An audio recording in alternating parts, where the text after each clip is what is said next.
They should be starting that phase here within the next week or so. Thank you, Commissioner Hanson. Commissioner Sparks. Nothing to report. Thank you. And Commissioner Hart. Well, on April 2nd, we had our town hall meeting, and we had over 400 people present to support our Second Amendment initiative. How many of you folks were at that meeting? Nice. How many are here today to support the Second Amendment? That's what I thought. Okay. So, because of that meeting, I got invited through Ron to go to Crescent Valley last Friday.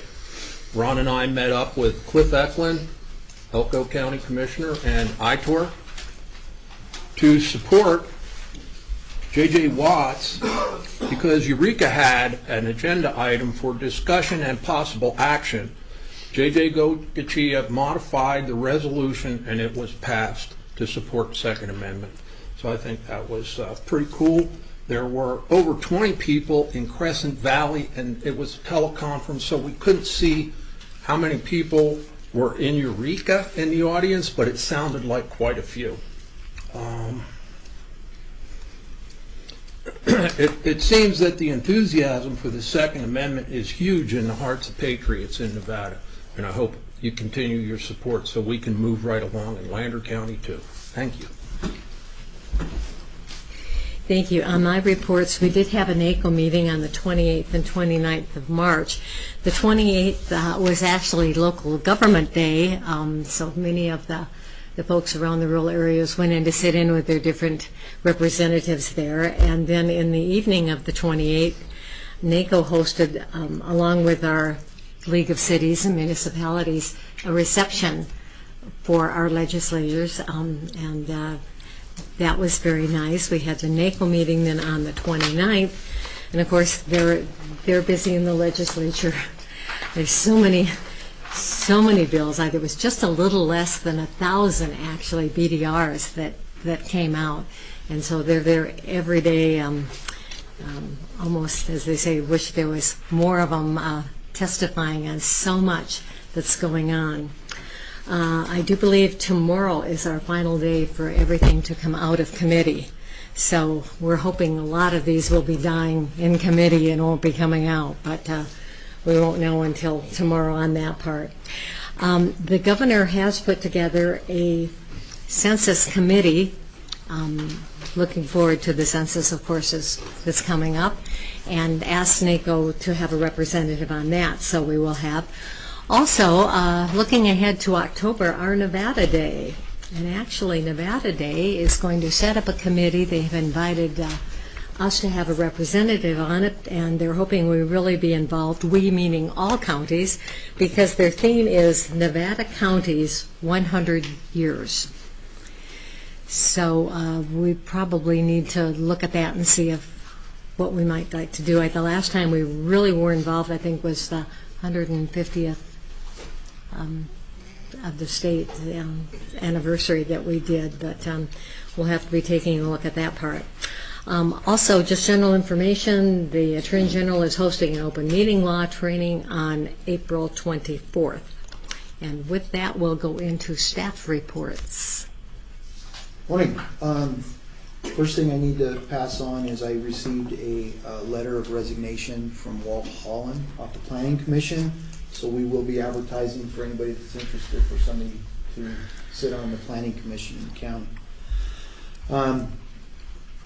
I've been working with Madonna Long over ADA issues within the county. She met with Peter Shaw last week, then she met with myself and Commissioner Ancho this week. She's making some big progress on a few things that we've talked about. One was a sidewalk from the old Shell station to Food Town for wheelchair accessibility, so people aren't having to walk through the dirt or out in the road.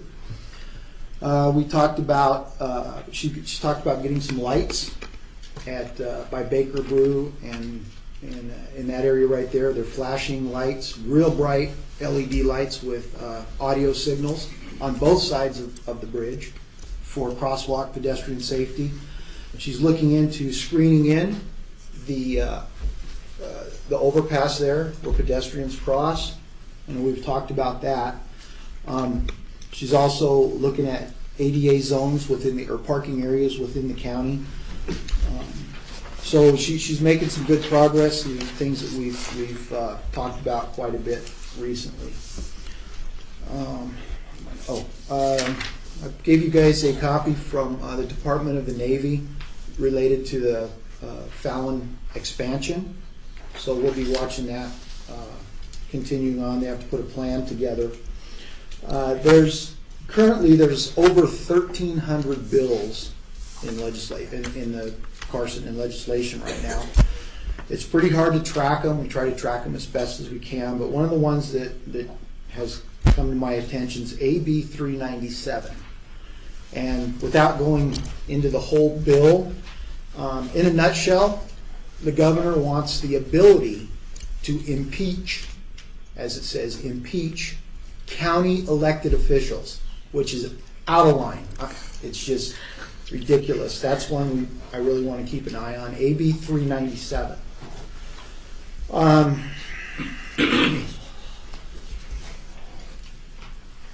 want to remind you that Wayne Carlson from Pool Pack will be here at 1 o'clock to go over governance. And all the boards have been invited to attend that as well. So that'll be 1 o'clock today. Also, after the meeting and before we adjourn, I need to have a litigation meeting with the commissioners related to an issue. Other than that, I just want to add one more thing to what you were talking about with the legislature, Keith. yeah. This new legislature wants a 150% increase in their salaries, and they want to meet every year. That's why they're jamming over 1,000 possibilities for law so that they can say that they are just picking up where the Republicans left off and didn't do anything. So now they want to catch everything up. And Governor Sisolak has said, we're moving forward. We don't care about the rules. And that is, just to add a little more to that, it'll be a 60-day session is what they're proposing, but it's an additional cost to the taxpayers of over $13 million for this annual legislative meeting, these annual legislative meetings. So as everybody knows, we're on a biennium. We do it every 2 years, the state does it. So anyway, that's it. Thank you. Now is our time for public comment. This is for non-agendized items only. Persons are invited to submit comments in writing and/or attend and make comments on any non-agenda item at the board meeting, if any, and discussion of those comments at the discretion of the board. All public comment may be limited to 3 minutes per person, again, at the discretion of the board. Reasonable restrictions may be placed on public comments based upon time, place, and manner, but public comment based upon viewpoint may not be restricted. Does anyone have any public comment for non-agendized items this morning? Robin.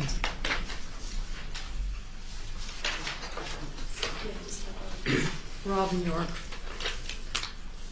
I know it's not on the agenda, but I've been coming to the meetings and approaching Keith and them on this road thing out at Hilltop on 1800. They keep saying it takes more time, more time. All I'm asking for is a speed limit sign. 6 years, this July, we gave all our signatures, our addresses, everything to do this. I know it takes time, but this July is going to be 6 years. And I'm here to speak on behalf of the people, the ones that are still alive, that signed that to try to get this done.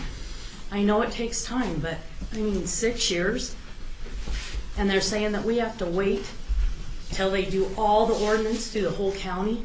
How long is that going to take? The people out there are asking, and I want to give them an answer. Thank you. Thank you. Thank you, Robin. Any other public comment? Okay, we move on to the consent agenda. All matters listed under the consent agenda are considered routine and may be acted upon by the Board of County Commissioners with one action without extensive discussion.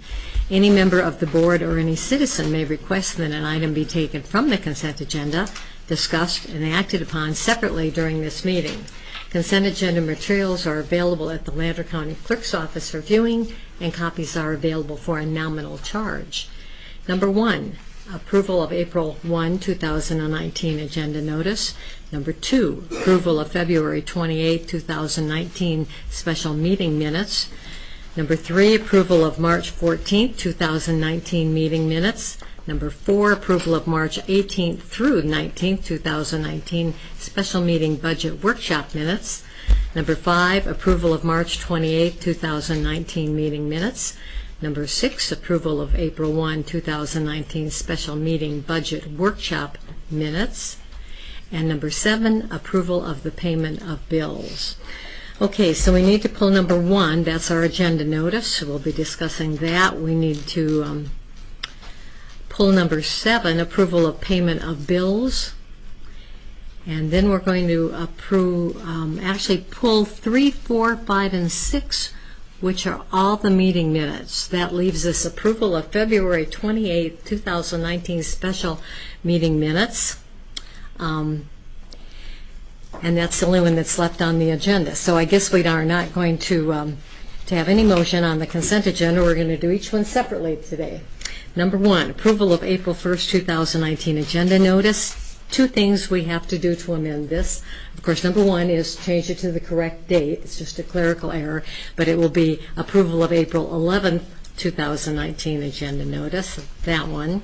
And number 2, approval of February 28, 2019 meeting minutes. We take out the word special. It was not a special one. So it's just 2 actually clerical amendments. And with that, I I'll will make that motion to approve 1 and 2. to approve 1 and 2 as Thank you, Judy. read. Second it. Brian, that was the second? Thank you. Seconded by Brian. Any discussion? Public comment? All those in favor? Aye. Aye. Any opposed? Okay, thank you. That leaves us just the approval of the payment of bills. And because of that, we have some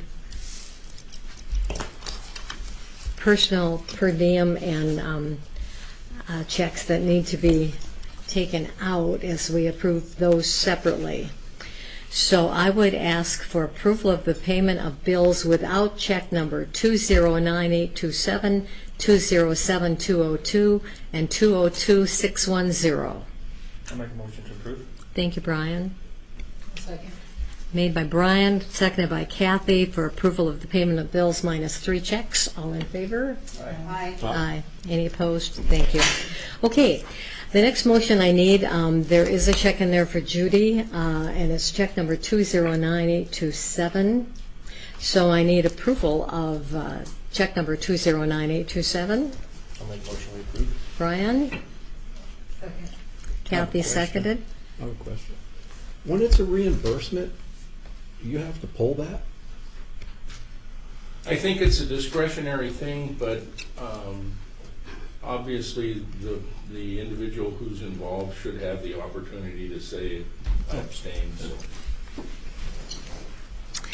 Yeah, we had asked about it for some legal information before, and they said it's a better way to handle it and disclose, so it does take a little bit more time. Okay, Brian made the motion to approve check 209827, seconded by Kathy. Any discussion? All in favor? Aye. Aye. I'll abstain. Thank you, and that passes. The next one is a check for me, check number 207202. So I need a motion to approve that check. So moved. I'll second. Thank you. Moved by Judy, seconded by Brian. Any other discussion? All in favor? Aye. Aye. And I will recuse myself. Thank you. And the next one is a check 202610, and this one has one in for Brian for your employer, Yeah, payment right? to my employer. Okay. Need a motion for 202610. So moved. Thank you, Judy. I'll second. Seconded by Kathy. Any other discussion? All in favor? Aye. Aye. Aye. I'll be abstaining from it. Thank you. Moving under Commissioners, discussion number 1, discussion and possible action regarding the Battle Mountain Levee project presented by Tom Gallagher of Summit Engineering and all other matters properly related thereto. Morning, Tom. Good morning. Chairman and members of the commission, Tom Gallagher with Summit Engineering. And Keith asked me to be here today to discuss both progress and some things on insurance on the levy. And unfortunately, my insurance company did not get back to me until yesterday, so you have a belated copy of what I got yesterday. And this morning I got another email that had some comparable rates for the different flood zones based on. Go ahead, Tom. Okay. I believe that document got passed out to you on the insurance rates, and the intention of the levy is to take the majority of the town of Battle Mountain out of what is called Zone A of the floodplain, which requires insurance, period. And with the levy, move that into what's called a shaded Zone X. And it's called a shaded zone because the houses and the town itself will be protected by a levy. And that's the best rating you can possibly get for anything that is protected by a levy. Do we know the premium difference between an A and a shaded X? Yeah, I got it on my phone because I just got it. Thank you. And I requested it for, just some assumptions of housing types and that type of thing. If you have a house that's worth, say, $175,000, one-story house, built sometime in the 70s or around there,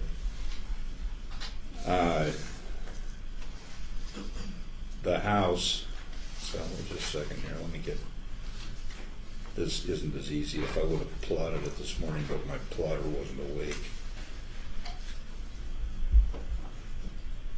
Because this one you did not get.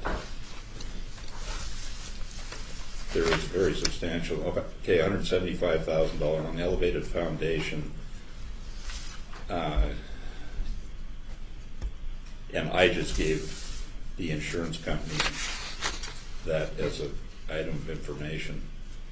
But it is, if I can find it, several $1,000s difference in the insurance that is required. And in the shaded Zone X, you're not required to have flood insurance. It's not required by most lenders.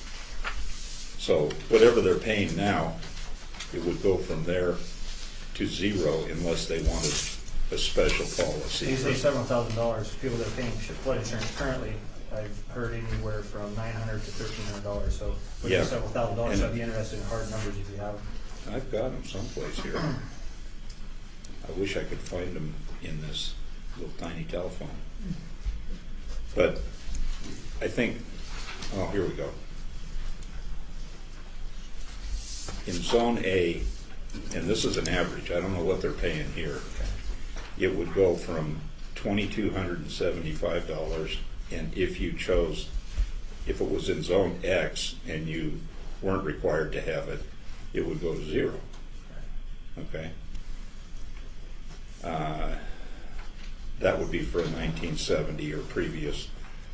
For 1980, the same type of home, the actual rate, overall average rate, is $2,965. If you chose to have insurance, when it goes into a Zone X, that would go to $500. And for commercial, and they just evaluated commercial space as the value of it is $500,000. Right now, it would be at almost $22,000, and it would go to $2,200 if you wanted to have insurance, which you wouldn't be required to have. So that's the best information I could give you, and a national rate is the best that they could come up with. So proportionally, I would assume it'd be about the same. I mean, if the rate was, well, if they pay $1,300 now, and then they don't have to pay any, I guess that'd be a $1,300 saving. So basically, the whole point of spending $7 million on a project of our dike is to basically change that zone from A to shaded X. Yes. And That's you- been- And then the mortgage companies, they operate off of that? Yes, these are FEMA designations, as on the list that was passed out to you, and it shows the different zones and what the requirements are. When Army Corps of Engineers was here, they told us that it was the banks that determine whether or not they want you to insure your mortgage with flood insurance. So, Yeah, see, that's why, I mean, I reached out to a couple of folks here in town that were here during the flood, and just, I wanted to kind of have their perspective on it. And from listening to them, it seemed to me like it was an issue of flow. So I actually went out and I drove around and looked at all the culverts and where the water runs, and it just, man, it just bottlenecks down. And it's like, Yeah. anything's, I mean, if the water can't flow, it's gonna back up. So I'm not so entirely convinced that we need $7 million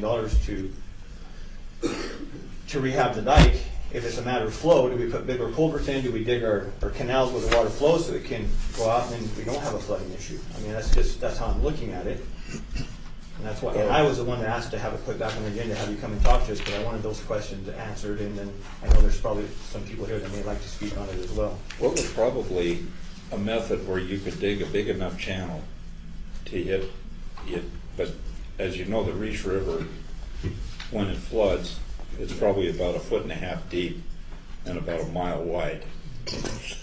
So putting in a collection system for all that. And, you know, the Corps studied this for a long time. They studied it for a way long time. And I drove through here actually in the flood of '64.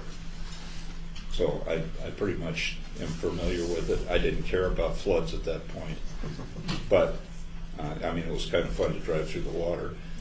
But they've been studying this for a long time, way too long, way too long. And they decided that this is the way, and FEMA is on board with the levy. FEMA's the one you have to worry about. The Corps does not give anything out. And naturally, a lender can say whatever they want to say. If you're going to borrow money for a house, and a lender wants to say you need flood insurance and you live on top of the mountain, or we're not going to lend you the money, then they're not going to lend you the money. That's all there is to it. Okay, but the way it works nationally is the lender wants a certificate from an engineer or someone that says that the house is 1 foot or 2 feet out of the base flood elevation as shown on the FEMA maps. That's just the way it is. And my understanding was when we discussed this a number of years ago, and I think you were here too, Tom, we did look at some other ways with actually making the culverts bigger and looking at the flow. And yes, it would help us, but again, it doesn't change the FEMA designation, and that's what this has all been about, is getting the FEMA designation. The biggest problem is how flat this whole area is. And that's really, we got the FEMA designation changed in Austin in nothing flat. They had about half of Austin in the floodplain, where it's now limited just to the middle of Main Street, which is the low point in Austin. But this one isn't quite that simple. And you know, this thing's been going on and on. I think I started on this when I was 12. This is Health Commissioner. Did you have some other questions? No, I mean, I'm thinking with it, you know, it just, Okay. I was interested, I mean, like 100-year flood, like what would the cubic flow of water be, and then what, I mean, if we were talking like a channel for it to flow, what would it take? I mean, I'm probably putting you on the spot, I mean, Well, yeah, a little bit. Yeah. That's not something. those are just some of my questions, yeah. Yeah, and it's what they had before was a lot different than what we have now. And,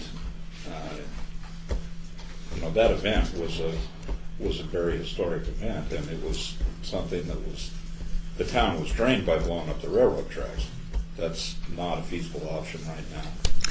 Okay, let me open this up to public comment. Do anybody have anything they'd like to comment on this item? Please come up. My Morning. name's Lonnie Shepherd. I just got a question, couple questions. If you put $7 million into a levee, what are you trying to do, force the water through those culverts? Or are you just trying to save somebody insurance money? Because if you don't have drainage going to the culverts, you can build a levee from here to Austin. I know. Well, the thing is, we do have drainage going to the culverts. How much water will those culverts take on I-80, all of them running full Well, capacity? they will take the flood. How much? I did not come with technical numbers to give you. I can get those for you. I can Okay. get you the computer. What's the elevation of the Reese River culvert out on Martin Ranch Road? The bottom of the culvert and then the bottom of the culvert at the highway. So what's the drop of water? Well, it's very minimal, and that's the reason for the levee, because it detains the water until, I realize that. okay? But you're backing up the water and trying to make it run to something that's uphill. If you don't clean your drainage on it, it can't get there. That is And all. then it's gonna go around town like it did during the flood. Well, to give you some indication, some of the smaller culverts will be replaced with box culverts in the whole plan. I've worked for the county for 30 years, and I worked on Reese River. I've replaced almost every culvert there. And what causes a flood is lack of maintenance, cleaning the ditch, getting the weeds, the brush, and the garbage out of it so the water can flow. And $7 million to build a flood dike that isn't going to save, everybody's still going to have to pay flood insurance. Right? No, that's what I just explained. So you'll guarantee that? No, for I'm not $7 gonna million. guarantee it. FEMA's the one that guarantees it when they do their I- map revision. I would say here's my suggestion, a solution. I would table this, the county's got the equipment, they have the codes, you can go out and clean all the Reese River and put it in one channel, and if you go down to Muleshoe Road, you can see where they did that, when they built the last levee. There's a nice straight shot, Reese River runs right down there, turns, goes down by Charlie Hills, stays on this side of the river, and Reese River doesn't go into the Humboldt River until Valley. Did you know that? Yeah. The only bad thing about that is that that's not what FEMA's requiring. And FEMA is the one who's requiring it in order to remove the flood insurance. So we can, and I respect what you're saying, we can absolutely do that for precautionary, but FEMA is the one that has to come out and say, this is what you have in order for us to remove the insurance. That's the only issue. This Lenny, culvert, or this. I got a question Okay. for you. I got the same concerns as you. The water comes across the freeway and it pools up. That's okay? right. And then I think there's two culverts, one for the Reese River and then one this way that the water escapes. There's But where it really gets three. where it really gets tied up is the railroad. Isn't there only one culvert? No, there's two there, and they dug that channel that goes. We used to clean this stuff 20 years ago, but evidently maintenance isn't part of the. You wait till it floods and then you worry about it. Well, I don't know. I don't necessarily agree with that, but I'm just trying to figure Well, no, out the there's flow rate. That's what I just asked. How But much? if it gets stopped up at the railroads, we can't do anything about that. They did last time. Try it this time, you'll end up with stripes in your suntan. We don't, but we would rather be preventive than. Well, that's all I'm saying is between Reese River that on Martin Ranch Road and the freeway, this water has run down here for 20 years. Reese River runs about a half a mile an hour. And you can put it in a flour sifter. That's how thick it is. And when that water runs fast, it's carrying that, and then Reese River doesn't run year round. And then it goes out there and it hits the bridge, all the fines fall out, fills the ditch in. The ditch is this deep. It's had water in it. It hasn't had water for a year. It fills it up. the bank caves off when the water goes down, and all the brush and everything get in the ditch, and then the water turns and goes that way for a while. Then it turns and goes back this way, and the same thing keeps happening until you got a little hump right there between Martin Ranch Road and the freeway. Tom, let me make a comment. You said you thought that we should defer this. Number one, it's just discussion only, Okay. and it's been on our agenda many, many times, and will continue to be on our agenda for your input when you see it again, if you'd like to come on back. But I just think $7 million is a lot of money. I know, but for the last... Just to put something up there, and it's not gonna improve the water flow that we have right now. We understand where you're coming from on that, but as Commissioner Anschel pointed out, we've been discussing this for, the last 12 years at least, and we want everyone to get some real breaks on flood insurance. So with that, if there's any other public comment? Okay, one more? I just have one more. Yes. I was about 8 years old, and I was at my mom and dad's house over here, it's across from the hospital. And there used to be the high school. They hauled all the people that got flooded to there. And I was sitting on the front porch, and the water was all over town, everywhere. It did not flood my mom and dad's place. They had their place paid for. But they didn't have to pay flood insurance because it wasn't on the flood deal. You know, because it didn't flood. I was sitting there. Well, they 200 do- yards from your dad's house, and I'm in floodplain. Yeah, but they did a study, and they built the levee, and 15 or 20 years later, oh, that's in the floodplain. How can that be? But I mean, it's the same way with how many places can be. It's only FEMA, and that's what we have to do. So I think that's we the will. problem. Thank you. Okay, Oh, thank you. yeah. Thanks, Lanny. No question about it. I'm sorry, he's talking about the federal government, and he thinks it's a problem. I think we all agree, Tom. Thank you, Tom. Anything else on that? No, not that I can think of. We're Okay. Any other moving questions for rapidly Tom? ahead. We have to drop back a little bit on the design to get the information that we're requiring to try to drastically reduce the bill the Corps of Engineers sent you. Okay. And we're working with legal counsel on that. And the response should be ready next week. Thank you. So Tom, I know you didn't give a definitive answer, and you did basically state it is, we comply with FEMA, and certain lending institutions can accept that, but it's not a guarantee that everybody will. No. So there's no guarantee that these homeowners will still get a break if they've on their flood insurance. There's no way to guarantee for the lenders that they will accept. All I'm saying that the national standard is that if you're in shaded zone X, they will accept it with the flood elevation certificate. During the last housing crisis, you couldn't get lenders to accept anything. So, but it is a situation, and we're dealing with it we're dealing with it in Washoe County right now with North Valleys, where they're completely full of water, and the county. You're lucky here because you don't have a city. You just have a county. You don't have a city to fight with. Thank you. Thanks, Tom. Thank you. Okay. Thank We're you. going to move on to number 2. Discussion and possible action regarding Lander County Community Health Nursing Program and whether to continue the program as a county-funded program or as a state-funded program and all other matters properly related thereto. So the last time we left this, it was that we decided we would go with the state, and then we had all kinds of information saying they could not fill vacancies, etc., and we were left out, so we put it back on, and Keith? Is the state here? They said they were going to be here. They're not here? Nobody from the state? Okay. So yes, last I checked with the state, there was no one that had applied for the position in Battle Mountain.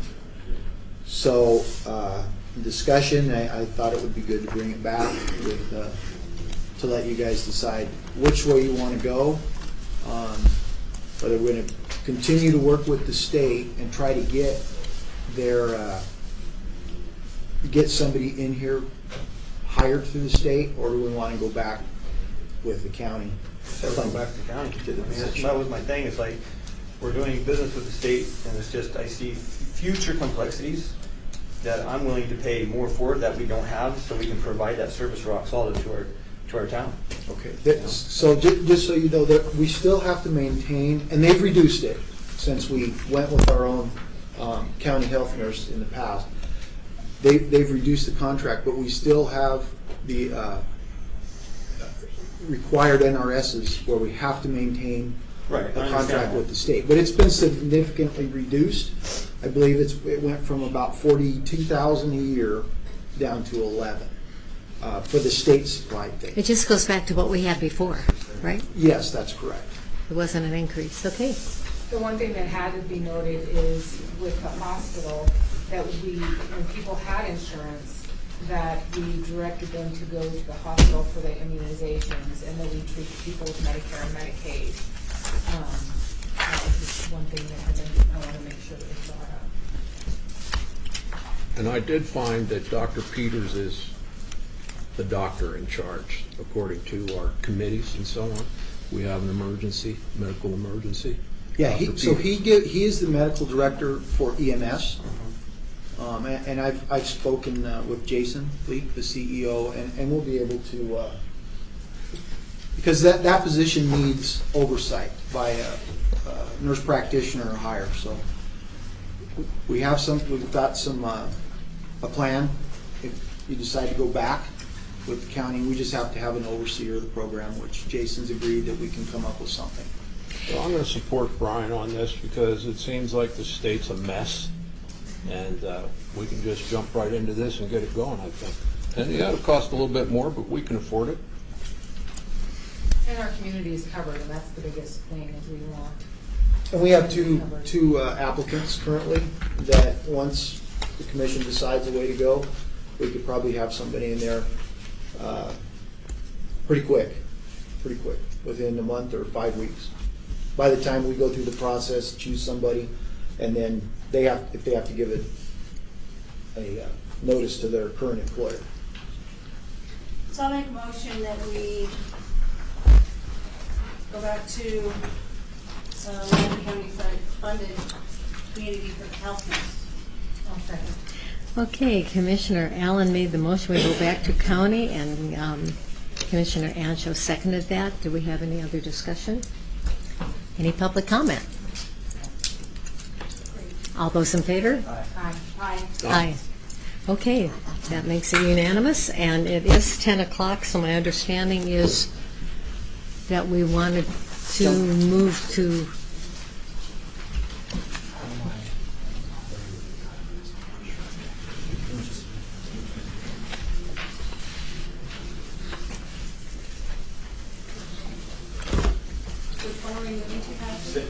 We had, yes, we are going to move to agenda item number 6. We had a couple of people that wanted to actually call in. And I think one of the gentlemen is with the NRA, and the other one is our Assemblyman John Ellison that wanted to be on that. That's right, Patsy. Dan Reed is NRA West. He takes care of California, Nevada, and Hawaii. Okay, let me go ahead and read number 6 into the record. Update regarding the Second Amendment movement within the state of Nevada and all other matters properly related thereto. Good morning, Sheriff Ron Unger. And I guess I owe the audience an apology. At the town meeting we had, I informed them that I had put in an agenda request to be on this agenda to ask for the county to support. Ron, can you hold on and let us Sure. get these guys on? I apologize, just so we're not trying No to talk problem. over you.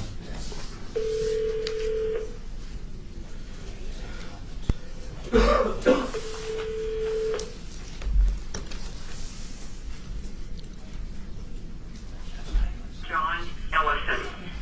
No, we want to call Dan Reed first.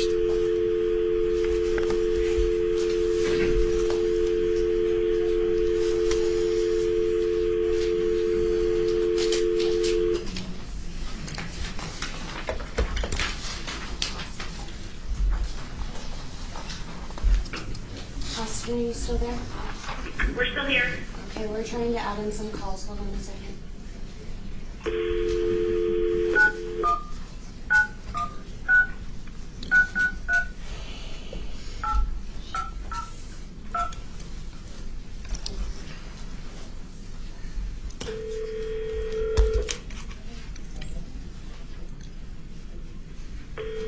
This is Dan.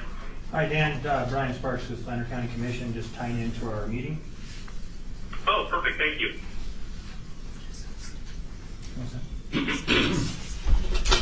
Austin. Austin, are you there? We're here. Okay, perfect. Yeah, we want to try John Ellison? After. After? After we're done, Okay. after Dan gives us our, okay, thanks for accepting our call, Dan. You bet. Thank you, Commissioner. Okay, we've read it into the minutes, so we'll go ahead with Sheriff Unger. Go ahead, Sheriff. Anyway, I did inform the public that I turned in an agenda request to be on this agenda for the county commissioners to approve a resolution for this gun control deal. Unfortunately, it got changed to an update. So at that point, I'll give you what little update I do have.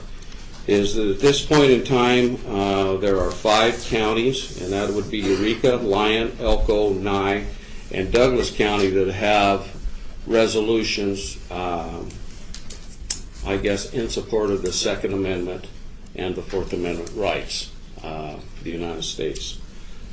Anyway, that's where we're at. I did take those resolutions and put a little deal together and submitted it to our district attorney. So they're on board. Of course, they got to rewrite it. I'm not real good at doing that, but nevertheless, they do have that. So at this point in time, what other updates would you like from me? Ron, and I support this 100%. I'm not sure if you are aware of AB 291, and I think that is a big consideration as well. What's AB 291? AB 291, I don't think it specifically spells out what the retaliation is, but the bill specifically does say that in response to these counties that have these resolutions for sanctuary counties is basically responding to that they are not allowed to have a sanctuary county. Well, that's a bill that they are proposing that hasn't been passed Yes, at this point. It's no different than the last bill that they just discussed, that 293, 297? 397. 397. That's the one you really got to be careful of. What I want to do is just put a. We need to protect our citizens, point blank. We need to protect their Second Amendment rights and their Fourth Amendment rights. And it appears to me at this point in time that our state legislature is doing everything they can to stomp a mud hole in the Constitution of the United States and part of the Constitution of the state of Nevada. Because a lot of the what the state constitution of Nevada does is mimic or mirror the Constitution of the United States in certain issues. So I'm here to ask for a resolution to protect that for our citizens.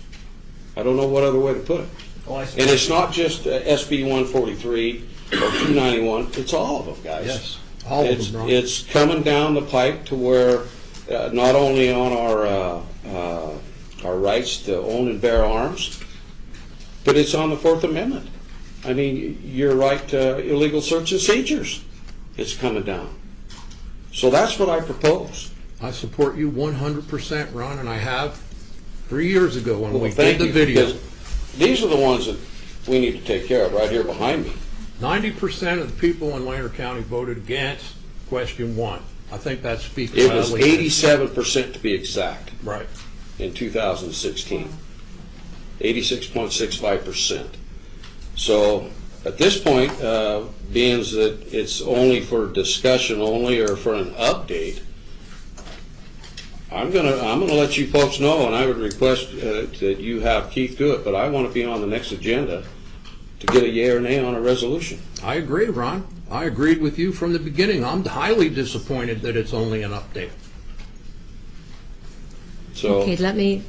any other let questions for me? No, let me comment on that, because part of that is an update, because that's what we wanted. We wanted to know today where everybody stood, and I think that certainly the hearing and Yeah, wait a second, Pat. Yeah, yeah. You're including me in that, I'm not. No, just don't make that include clear me for the either. record. No. Yeah. I wanted a resolution today, Brian. How about you? I did too. Okay. okay, well, number one, we can't do a resolution today because it's not for action. Because you stopped it. Okay. That's So I would request that the county commission put me back on for the next county commission meeting. Okay.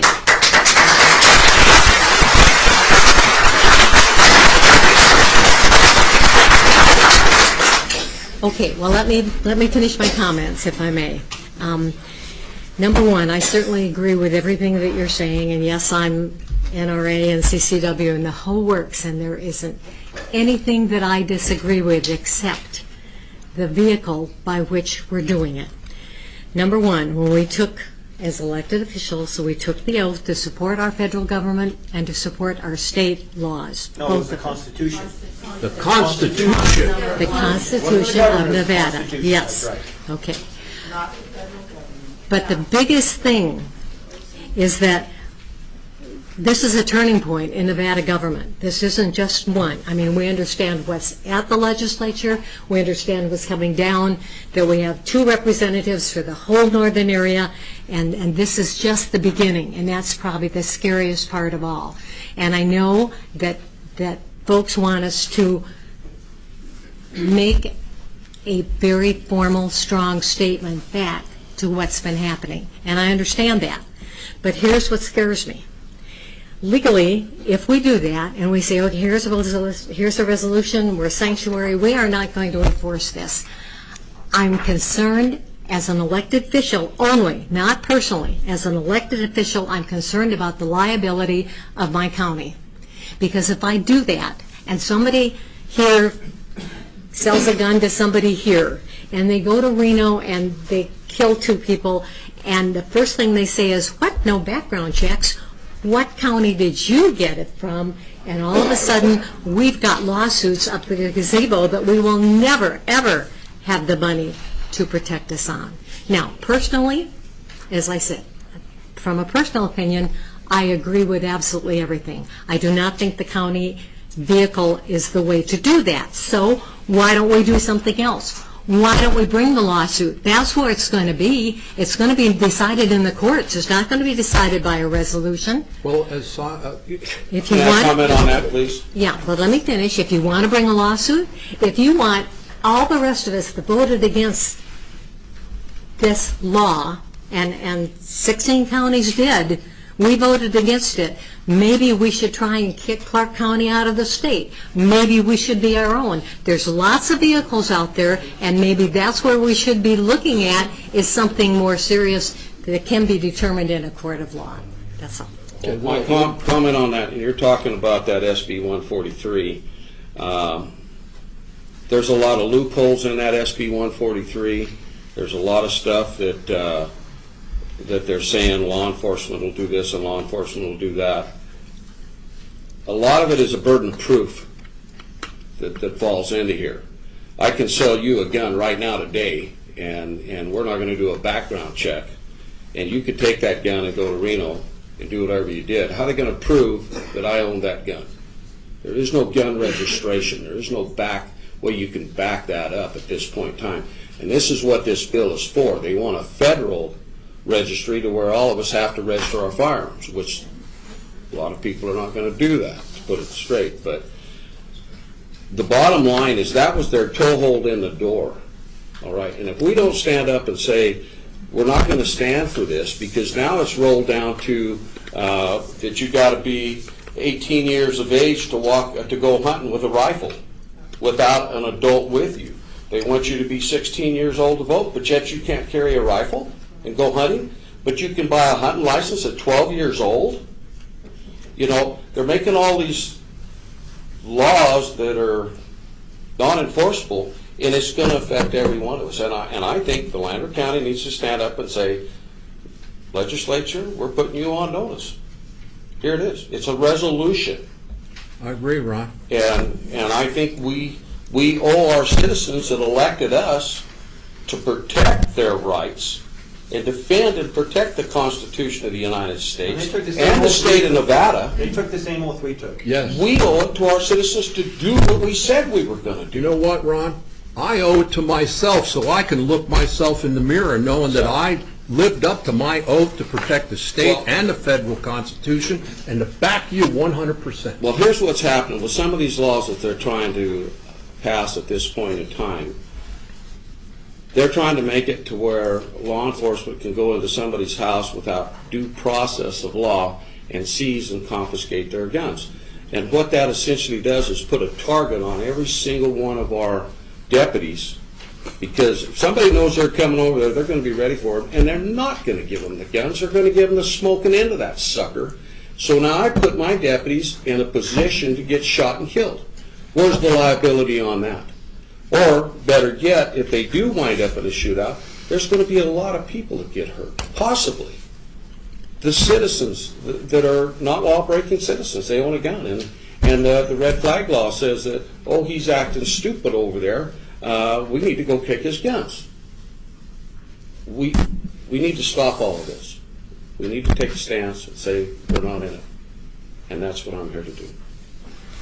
And I agree we need to take a stand. I just didn't want it that way because remember actually in the Declaration of Independence when all of our forefathers signed, and they signed with our lives, our fortune, and our sacred honor. And that right there was exactly what happened with the revolution.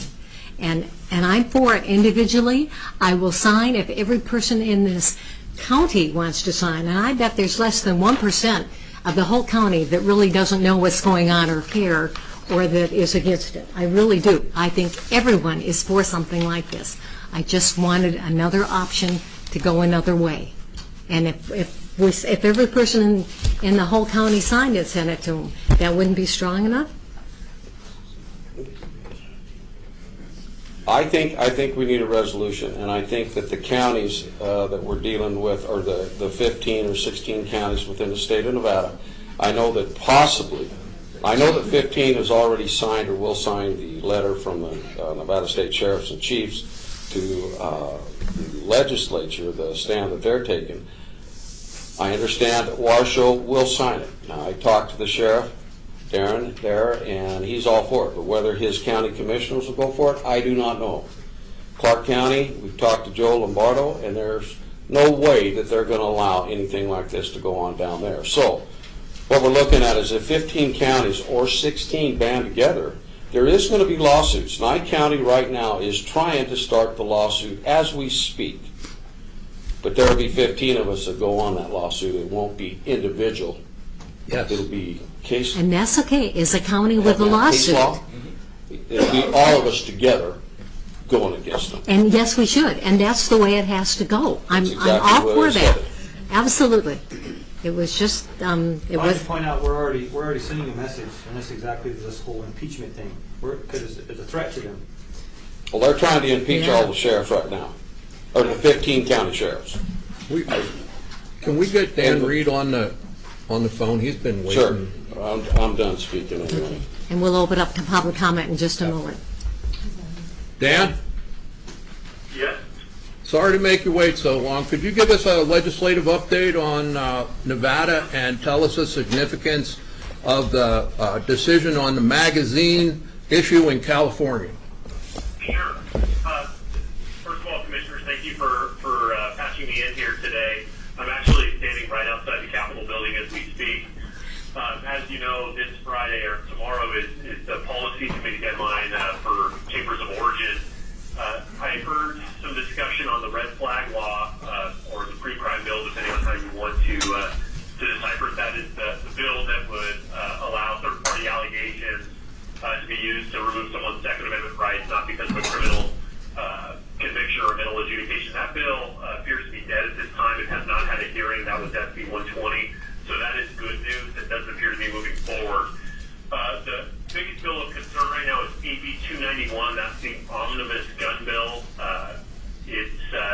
few different things. Number one, it prohibits firearm modifications on semi-automatic handguns, rifles, shotguns, and the effect of that, they've been portraying it as a bump stock ban. It's so far beyond bump stock. It's going to include many common firearm modifications, such as trigger adjustments, trigger jobs, aftermarket triggers, etc. It would be effective upon passage, and it would be a felony to possess a firearm with those sorts of modifications. Right now, that bill has not been scheduled for work session. It was heard last Monday. We anticipate that it will be scheduled for work session tomorrow. The other portion of that bill is the preemption repeal, which would allow for localities to infringe. As you're aware, preemption is incredibly important to the state of Nevada. It ensures consistency in gun laws throughout the state. Preemption has been on the books for several decades. Originally passed in the late 1980s to ban localities from passing further local ordinances. It grandfathered in some of those. In the early 2000s, it was amended again that got rid of any grandfathered ordinances and only maintained the Clark County blue card system. That was again amended. That law was again amended in 2015, which provided an enforcement mechanism for firearms preemption to ensure that there was consistency and got rid of the blue card system. So you have one consistent firearm law throughout the state.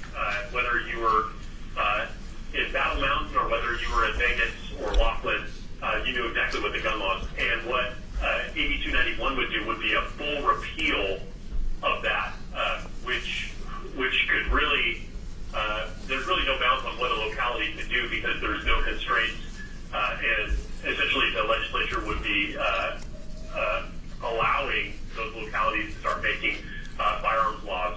Now, 45 states in the U.S. do have some form of firearm preemption, and it's good for citizens, it's good for law enforcement. Everyone is aware of what the laws are, so you're not subject to different laws by crossing a street or crossing a highway. There is rumor that there is going to be amendments on the bill. However, the amendments have not been made public as of this time. I think there was some discussion earlier that you had on the proposed amendment that was floated during the hearing that on the preemption portion that basically would say that what the state legislature was doing would be a floor so that Lander County, for example, couldn't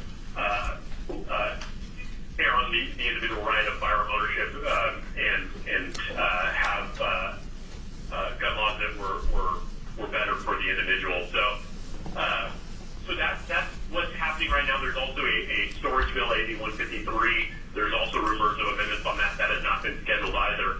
So the next few hours should tell us a lot about how things are going to proceed. Thank you. So happy to answer any questions. And you asked about the Ninth Circuit decision on that's the Duncan v. Becerra case out of California. Did you want me to talk about that briefly? Yeah, would you please, Dan?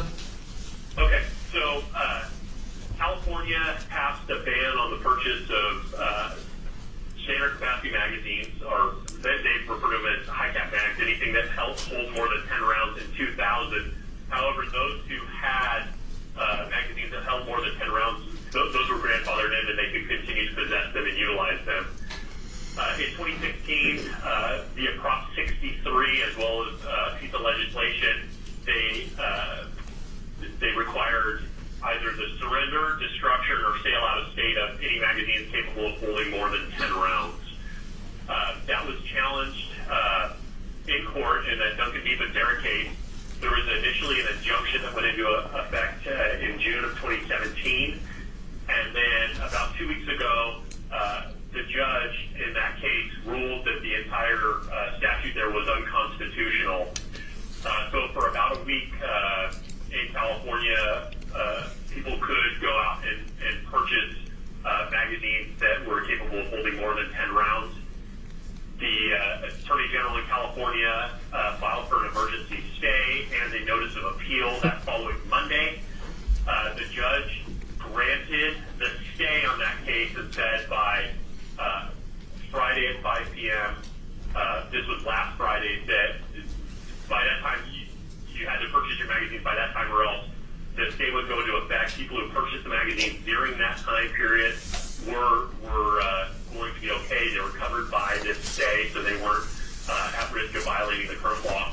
And so right now that case is going to go to the next level for an appeal. Thank you. I'm going to open it up to public comment now. Can I? Yes, Commissioner Allen. Okay, so just simple math here. Ron, you said 87% of the county opposed. In 2016, it was 86.65%. Okay, so like I said, rough math here. The town hall meeting last week, over 400 people. That is almost a quarter of the voters that voted against that law. And I think that says a lot about Lander County that, like I said, almost 25% of the voters represented themselves at the town hall meeting in opposition of this bill and to support our sheriff. And we may have taken an oath to even support the state constitution, but more importantly, the U.S. Constitution, but also our constituents. And our constituents are telling us what they want. Thank you. Public comment? Please come in. Tammy Ingleson. I think the reason the reason I'm here is I want to know the people that I voted for are representing us. I own guns, but if I sell it to someone or they steal my gun, I didn't pull that trigger. The bad guys are going to always have guns. So I think by having a resolution, I feel that we're taking a stand. We're trying to protect ourselves. When I went to testify against SB 143, the Sandy Hook attorney was there, and he said, "We know that these laws are not going to stop crime. What we want is a culture of compliance." That's their goal, compliance. Protecting the criminals is what they're doing. There. Thank you. You're talking to the choir here, Sammy. Eddie Ann, is it you? Go ahead, Sheldon. Thank you. I'm Sheldon Mudd, for the record. I'm here today to represent myself and my family and my extended family who didn't make it, Petersons here in town, as Lander County residents. I am a student of history. As a matter of fact, I have a master's degree in the subject, and I don't say that to boast, but just to validate my testimony this morning. In all my studies of history, I do not recall any civilization, empire, or kingdom who has ever restricted or confiscated the weaponry of its citizenry for the purpose of their safety and security. Rather, these acts have always been taken for the purpose of compliance and subjugation. Our country has seen its share of tragedy in the last 2 decades in my adult life. Columbine, Virginia Tech, Newtown, Orlando, San Bernardino, Parkland, and closer to home here in Las Vegas. These are terrible events that have stirred up the emotions of the American people, and rightfully so. We have a problem in this country that needs addressed. Unfortunately, hasty emotional responses usually lack legitimate reasoning and sound logic. We have seen this in various states, including Nevada, where legislators are attempting to pass bills that, number one, fail to address the real motive behind the tragic events, and 2, make criminals out of individuals like me, someone who has dedicated much of my adult life to public service, first as a United States military member, an active member of my church, and a regular community volunteer right here in Battle Mountain and in other communities here in northern Nevada and southern Idaho. You can't fight crime by creating more criminals. Our second president, John Adams, said, "Facts are stubborn things, and whatever may be our wishes, our inclinations, or the dictates of our passions, they cannot alter the state of facts and evidence." According to a 2010 CDC report and a study by the Northwestern University School of Law, for every one person killed by homicide, accident, or suicide using a firearm, over 80 are saved, whether by firing the weapon or simply by brandishing it. A recent study published in the Harvard Journal of Law and Public Policy concluded that there is a negative correlation between gun ownership and violent crime in countries internationally. With just one exception, every public mass shooting in the United States since 1950 has taken place where citizens are banned from carrying guns. More guns equal less crime. Another one of our founding fathers, Thomas Jefferson, said the following when referring to Western expansion. By enlarging the empire of liberty, we multiply its auxiliaries and we provide new sources of renovation. Should its principles at any time degenerate in those portions of our country which gave them birth. At the time, Jefferson recognized the influence of Europe's aristocratic feudalism and could have that aristocratic feudalism could have on the eastern portions of the United States, and he wholeheartedly strove to develop a nation into an agrarian society that could balance out any corruption through hard work and common sense. Unfortunately, the principles that Jefferson spoke of are eroding before our very eyes, especially in the urban areas of the United States. As Jefferson stated, it will be up to our rural, local governments, you, to ensure that these principles are maintained and that our rights as American citizens are secured. For these reasons, I support any resolution that defends our Second Amendment rights or any of our rights as outlined by the United States Constitution. It's time to draw that line in the sand. Thank you very much.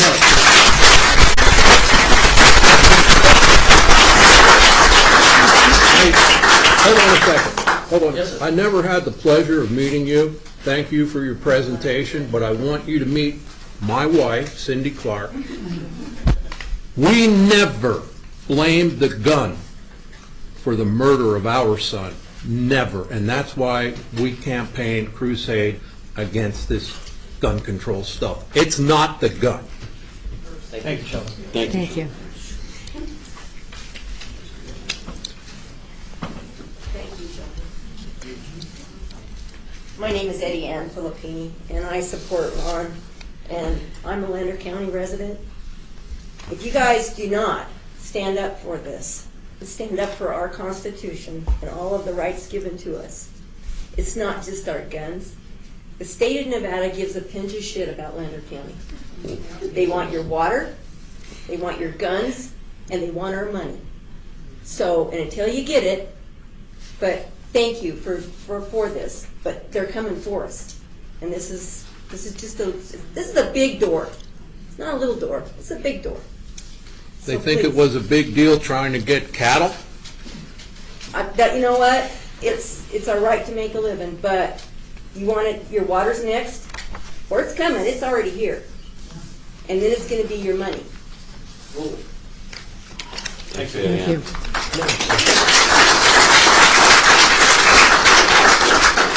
Thanks for coming today, Cliff. This is Cliff Eklund from Elko County Commissioners. Thank you very much. I wanted to recognize Commissioner Allen for bringing up 291. Started out as a bump stock law, which was frivolous in the first place because it had already been made illegal federally. But it manifested itself into several other things, including, then let me quote from this bill,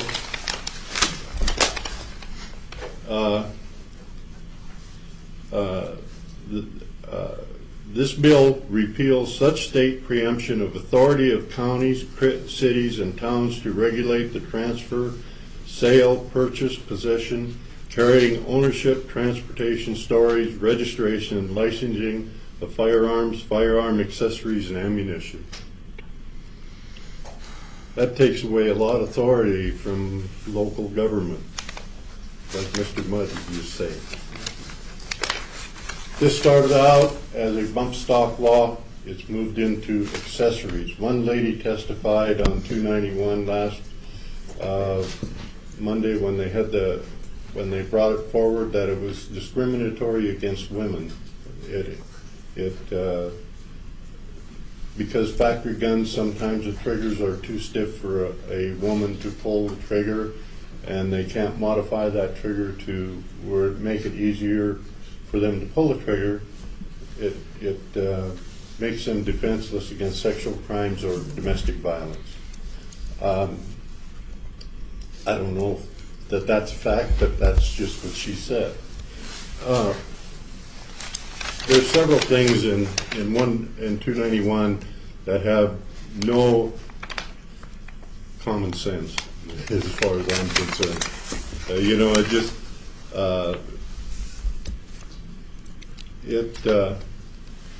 NRS 202-350 is hereby amended to read as follows: except as otherwise provided in this section, and 202-3653 to 202-369 inclusive, a person within this state shall not manufacture, cause to be manufactured, or import into state, or keep or expose for sale, or give, lend, or possess any instrument or weapon of the kind commonly known as blackjacks, slugshot, billy, sand club, sandbags, or metal knuckles.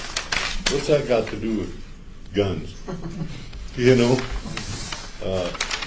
They went into a real broad, encompassing legislation. 153 would make it illegal for a ranch kid, for example, to go out and shoot coyote or squirrels, protecting their herds, unless they're in custody of their parent, guardian, or someone that's assigned to them. 153 says they can be in possession of a gun if they got a hunting license and they're going to and from the area that they're allowed to hunt. But as far as I know, there are no licenses for predators. So that ranch kid could not saddle up a horse, throw a gun in the scabbard, and go out and check cows in case he's seen a coyote attacking one of his cows. He couldn't shoot that coyote because there's no license, and he wouldn't be going to and from unless he's on private ground that he's got written permission to be on. So we voted at the Elko County Commission 5-0 to support the Second Amendment, and I've known Ron since the late 80s. Early 80s. We're sorry. Early 80s. And I don't think that he would propose anything to you people that would hurt you or the county. And I think anything he proposes would be to support the constituents that voted him in. We took an oath, to support the Constitution of the United States, and that Constitution says that it's the law of the land. And any law that is written by state or county that is outside of the Constitution is not a legal law. So I think this is an infringement on our Second Amendment rights. I think this is going to be settled in the courts. It has to be settled in the courts. This is a vehicle to send Carson City a very strong message, and it also bonds together all the counties and makes a partnership of all the counties. So we're not in this alone. One county fighting, you got 14 counties fighting 14 separate battles. This makes, in my opinion, 14 counties fighting one battle, bonding together. Absolutely. So I agree 100%. And it makes a stronger statement when we're all making that statement. Absolutely. So, Can I ask you, correct me if I'm wrong, part of the verbiage in that talks about, as you mentioned, the different weapons. It mentions machine guns, and then it also mentions semi-automatic. right. And basically, the way I interpreted it was, the only guns allowed would be single pull, one bullet. That it's, you're not getting that gas kickback. Right. So, A fully automatic, or what they're calling machine guns, or fully automatics, would be illegal. Or if you altered that gun to make it simulated with bump stocks or any other thing, that would be illegal. But I guess what I was thinking is, kind of like, your 1022s. Yes, Is you pull the trigger, it ejects, it reloads. right. Is the way I took it, and I'm not sure, like you said, correct me if I'm wrong, is the way they want it is almost like a single shot rifle. Is you shoot, you have to reload another bullet manually. No, it says, it says you pull the trigger in a separate action. So that you could That would be have semi-automatic. semi-automatic in a separate action. What they're saying is a gun is loaded, considered loaded, which is not now a considered loaded gun, is if you have shells in the magazine. That's considered a loaded gun. If it's a revolver, if there's shells in the cylinder, that's a loaded gun. But you can have a semi-automatic, but you can't do anything to convert it where you take that separate action of pulling the trigger. One Yeah. pull, one shot. Right. So, Thank you, Commissioner. thank you. Do you have anything you'd like to say?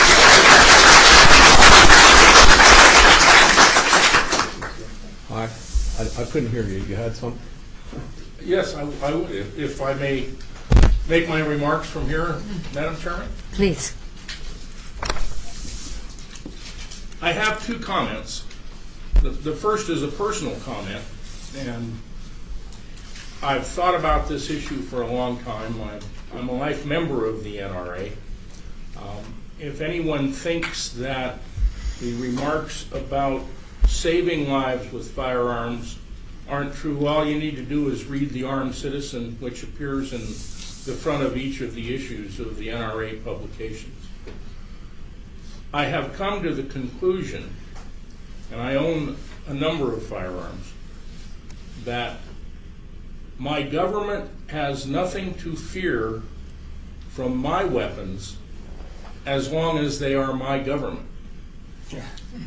The second remark is one that has to do with the office that I happen to hold right now. I, like the sheriff and the folks who are sitting up here, took an oath, and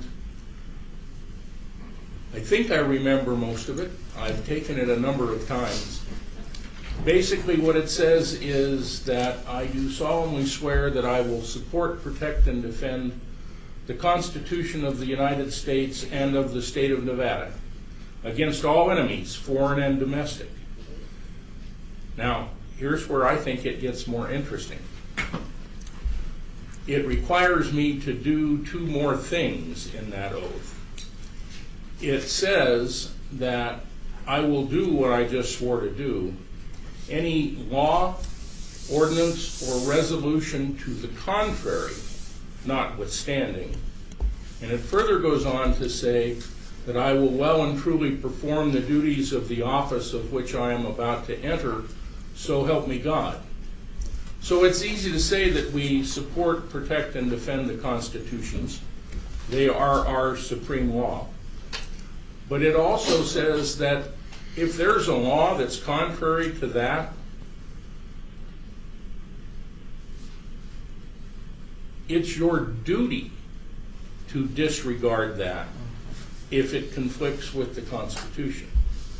And it goes on to say at the end that it's part of your office to make that evaluation and perform that duty.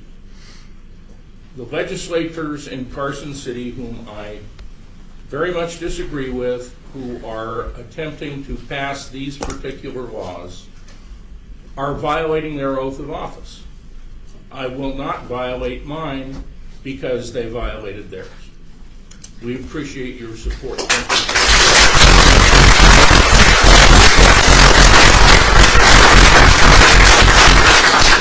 I have a question for you, Hi. Can your office craft a resolution to support what the voters in Lander County want? I've already talked to Ron about this. He has an awful lot of background information on it. I reviewed the resolution that he gave me, and might make a change or two, but I'll do it in consultation with the sheriff. There was one more thing I'm sorry I neglected to say. There's been some talk, especially in the press, about sanctuary counties.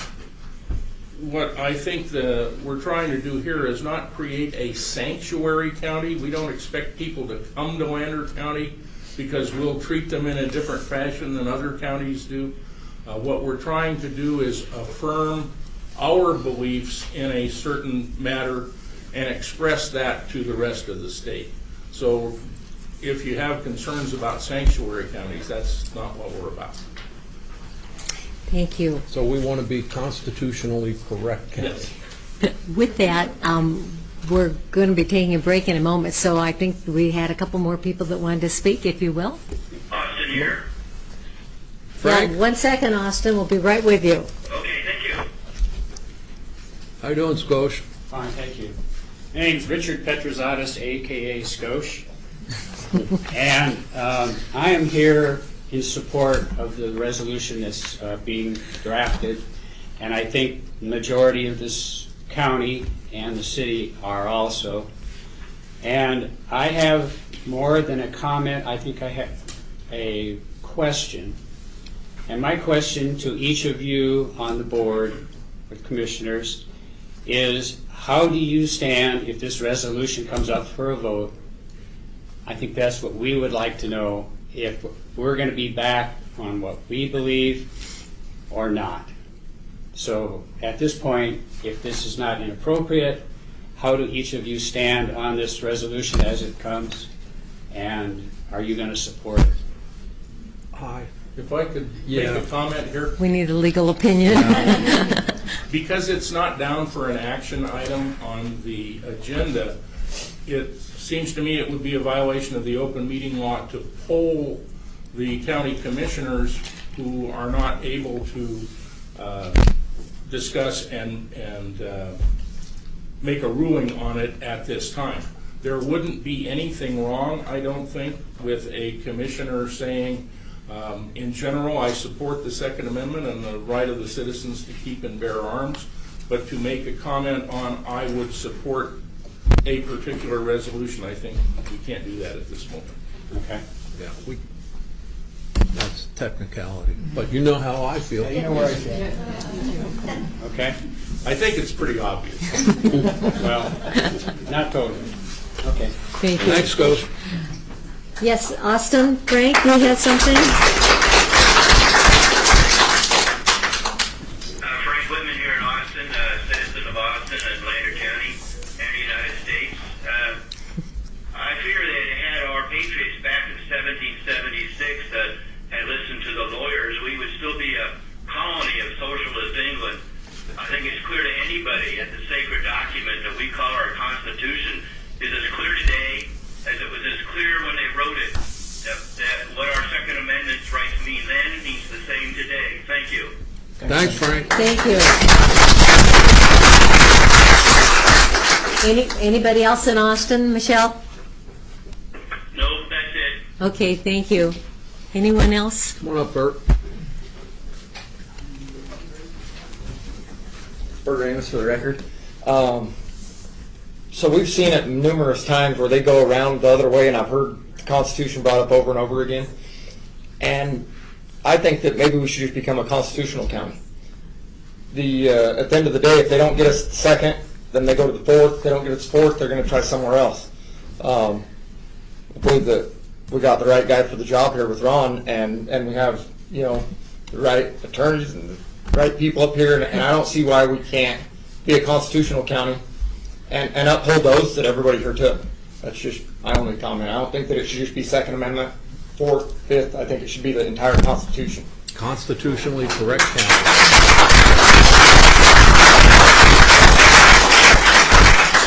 That's interesting, because those were our comments when we first started talking about it a couple months ago.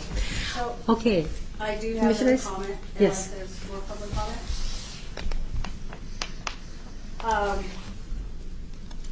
I agree with Bert. We were elected to uphold the Constitution.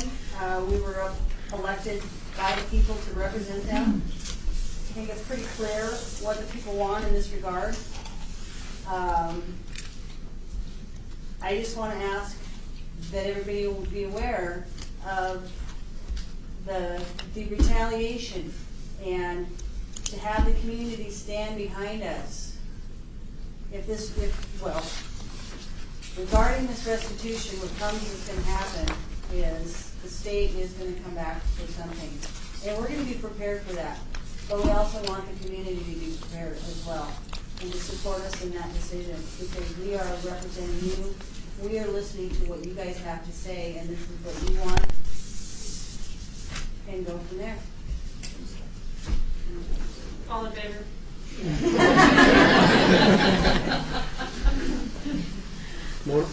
Come on up, Marie. I just want to ask, my name is Marie Hutchings, I just want to ask that this put on the next agenda. I don't think we can wait any longer. Well, I'm going to ask for it. I think it needs to be. Thank you.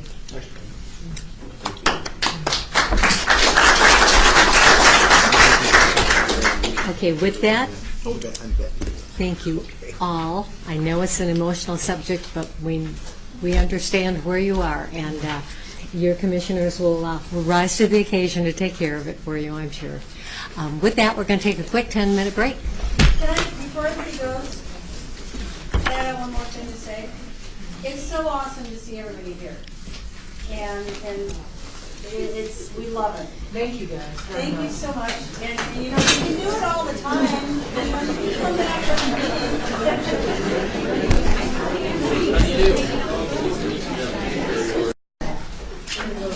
Thank you. We're going to call the meeting back to order, and we're going to take another one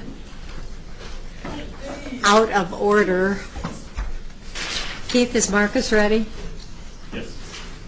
Okay, great. I didn't see him back there.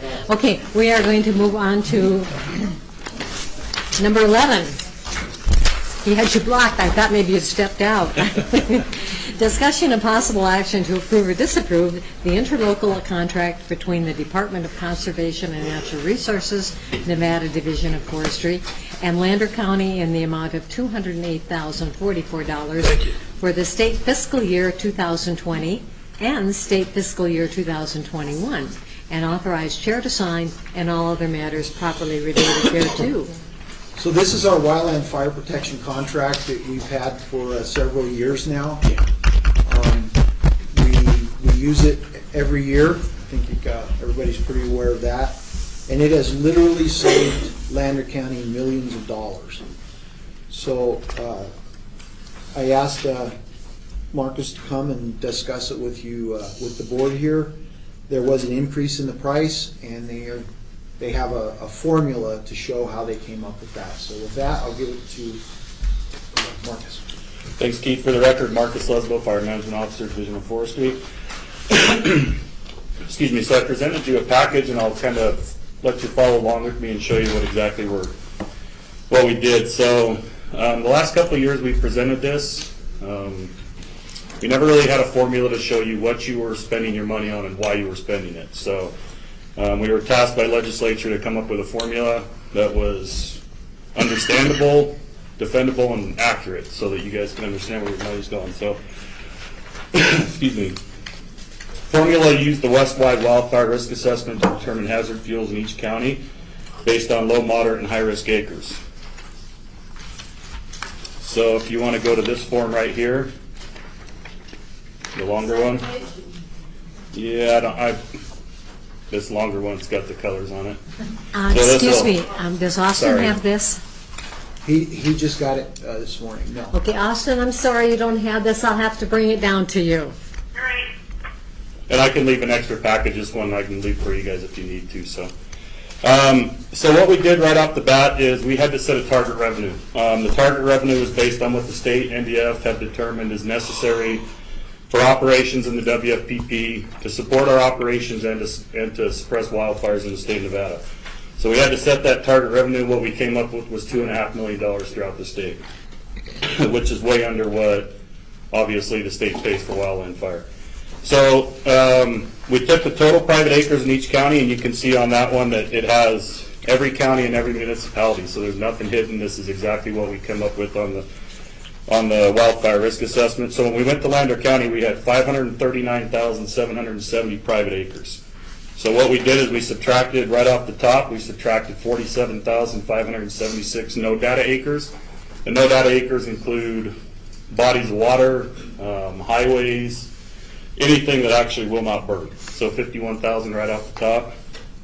We went with low risk acres. Those are the ones that really don't support wildland fire. You know, they will burn maybe once in a while, but the conditions have to be right. You know, maybe the fuels are spread out too much. Of those acres, there was 286,602 low risk acres in Lander County. The state, we went ahead and subtracted 95% of those acres. We came out with a total of 14,330 weighted acres is what we're billing, or what we're showing billable for Lander County. With the moderate risk, there was 160,856. We subtracted 50% of those acres, came out to 80,428. And then the high risk acres are the ones that support the wildland fires in Lander County. That's where the vegetation's high. The issue we're running into across the state, as most people know, is any time the fire burns through, most of the time we get cheatgrass, even when we do reseeding. So those high-risk acres across the state are continuing to rise. So we weren't able to subtract any acres off that. So your high-risk acres remain at 44,735. Excuse me, I'm getting over a cold. So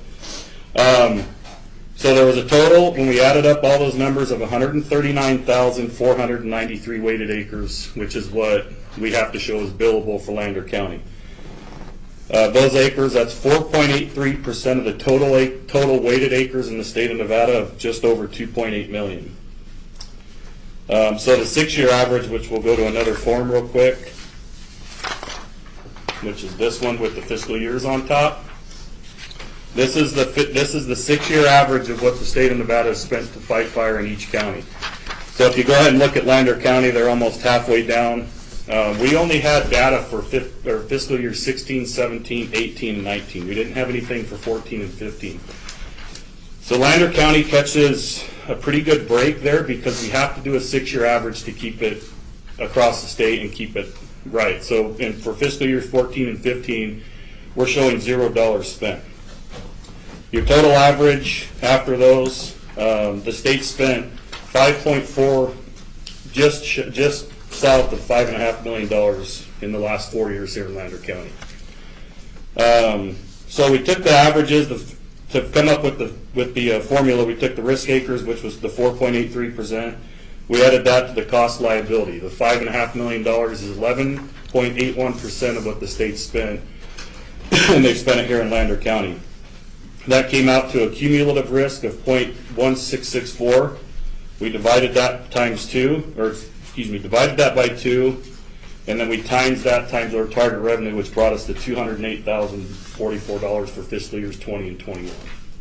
And that'll be the buy-in for those 2 years for Lander County.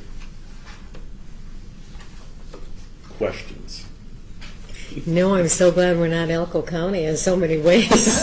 So I presented this to 5 different county commissions, and it's pretty much the same. Elko County's obviously with the history that Elko County has. And if you can look there, I mean, it shows the exact acres. Elko County, for instance, has a lot of, 1.4 million acres of private land, which is great, but it's not good when it comes to something like this. So. Any questions, commissioners? Okay, hearing none. I'll make a motion that we approve. Second. I'm sorry, who seconded? Judy? Thank you. Brian made the motion, Judy seconded. Any other discussion? Public comment? All those in favor? Aye. Aye. Aye. Thank you, Martha. Thank you very much. You've certainly enlightened us. At least we know what the formula is, and that's wonderful. Okay. Thanks again. Boy, we have a lot to do, so we will scoot back and start over. We are on number 3. Under the recorder, discussion and possible action regarding the 1920 fiscal year proposed budget request from the Lander County Recorder and all other matters properly related thereto. Good morning, everybody. This is Leslie Bunch, the Lander County Recorder, and in the last budget meeting, a couple of things I wasn't clear about that I really need to know what we're doing. I never really got a clear answer about the part-time looking for part-time in Austin to cover DMV for under 19 hours a week. I never got an actual decision from anyone on that, so I was wondering what you guys were thinking about and what you needed to know from me as to why I want to put someone in there.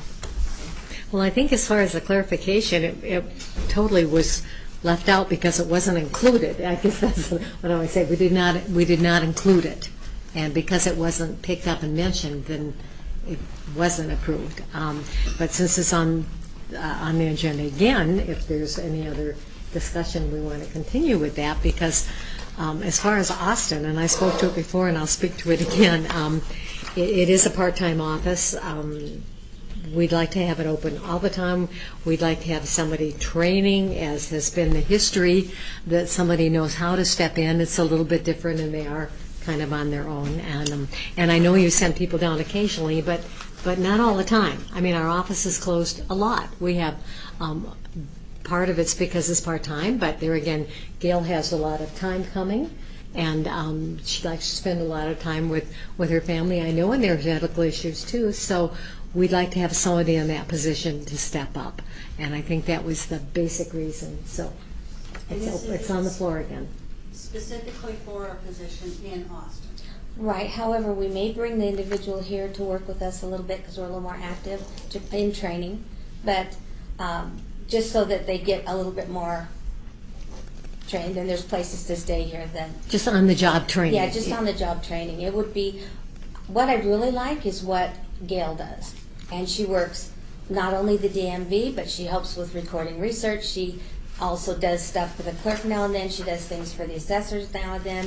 She doesn't charge them, but she does do it. And so I'd like somebody a little open-minded that might be able to help the other departments as well.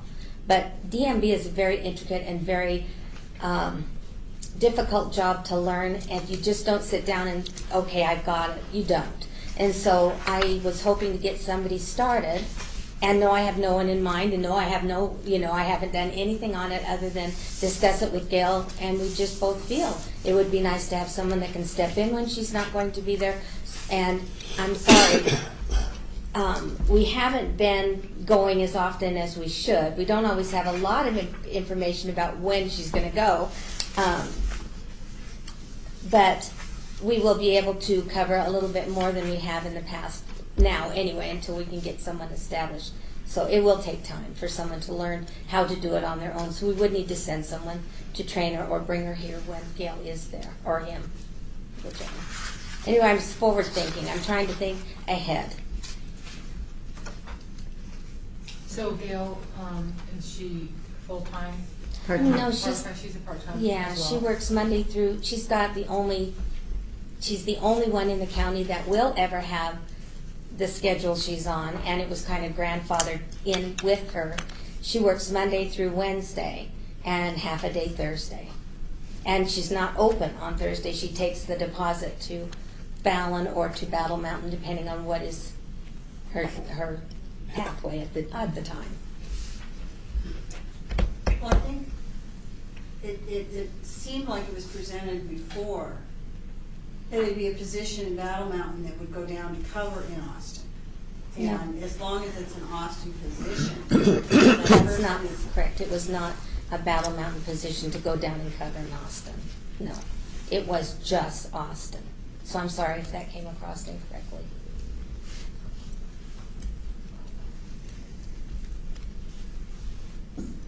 Okay, no other discussion. I'll open up to public comment.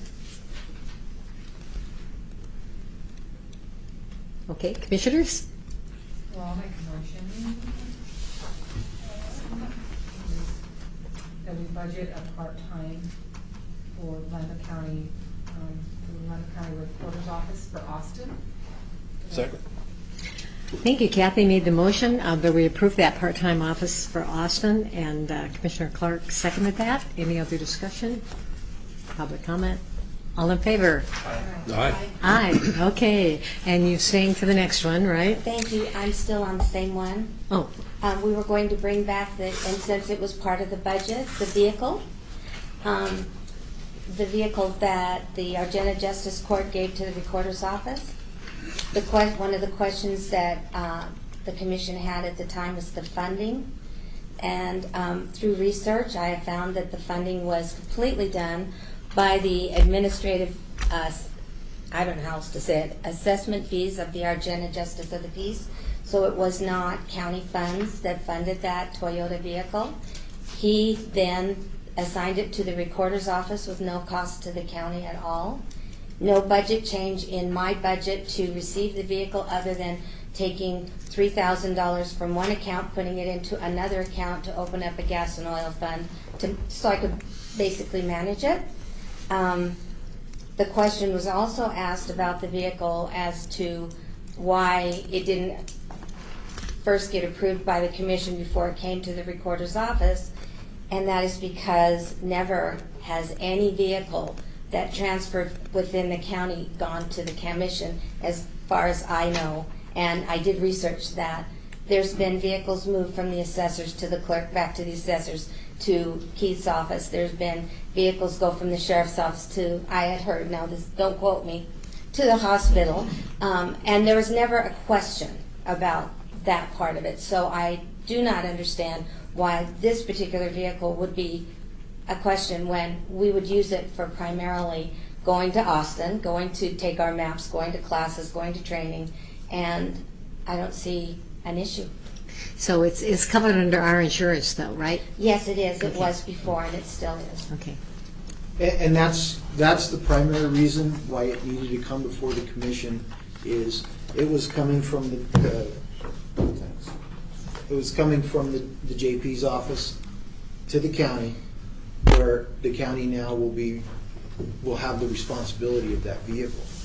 So once you guys approve it, then it goes into the system as a county vehicle, not a JP vehicle. So that's why. The other vehicles she's discussed, that's absolutely correct. We don't, if it's within the county, it's not an issue to bring it before the commission. It's just like when we surplus a vehicle. Same process. We're going to have a surplus sale. We need to list out we're going to surplus, and you guys need to say it's okay. We bring something in from outside, we need to have the approval of the commissioner. I'm fine with that, I don't have a problem with it. I think it probably, the question came up is when you asked for fuel for a car that it was brought up and nobody's used to anything being brought up.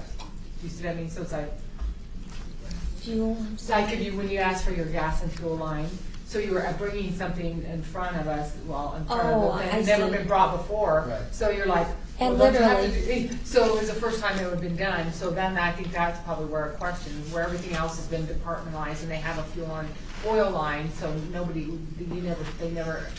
up here. But I'm actually transferring it within my budget, Oh, so no, I'm no, not I know, asking that's for not what I'm saying. fresh That's dollars or probably anything. why where the question, just because it was like, does that It happen? was strange. The whole thing is strange. I'm so sorry Yeah, about no that. worries. No.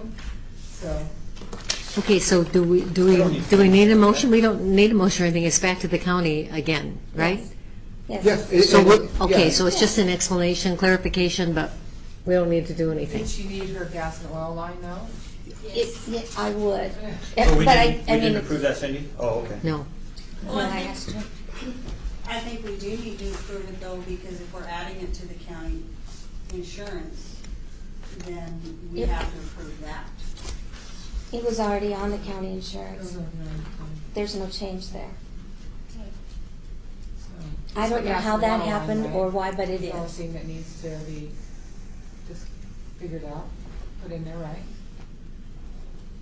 Cindy, does this affect what's going in, or we're all okay because everything's under the recorder? If we change a couple lines around here and use her gas and oil that's in her budget, and move it over to a line item? It was requested in the budget in the beginning. It's not new. Yeah, that's what I'm saying. So, but she has her reports ready to go, and I said, will it affect it, is what I'm asking. Cindy Benson for the record. I have already put it in the way that you approved it, so yes, it will make a difference on the final. On the final, not on the one going in? No. Okay, great, we're cool. Because the new one's going in on the 15th, so, the first one's going in on the 15th. Okay, It so we leaves can. today. Okay, so we need a motion for the gas and fuel then to change to the line item for the recorder. make a motion that we allow the Garcia gas and oil line within her budget created for one of her other funds, correct? She's just moving things Yeah. around Yeah, within I the just moved budget. it I'll second it. Thank you. Kathy made the motion, Brian seconded. Any other discussion? Public comment? All in favor? Aye. Aye. Okay. Now. One more. Okay, 4, discussion and possible action to approve or disapprove the interlocal contract amendment number 1 between the Department of Motor Vehicles, the DMV, and Lander County, extending the contract to June 30th, 2021, and revising the scope of work, authorizing the chair and recorder to sign, and all other matters properly related thereto. So with the new one, other than the extension, and I did read the scope of work, but that didn't seem to change either. And it's No, the only thing that's changed in the document itself is having to have training every 2 years, which we were doing anyway, even though it wasn't in Okay. here. And now they've listed it, so there's no change at all to it. okay. And Counselor, did you have a chance to look over that? Any other things that jumped out? My understanding is that Ted took a look at it.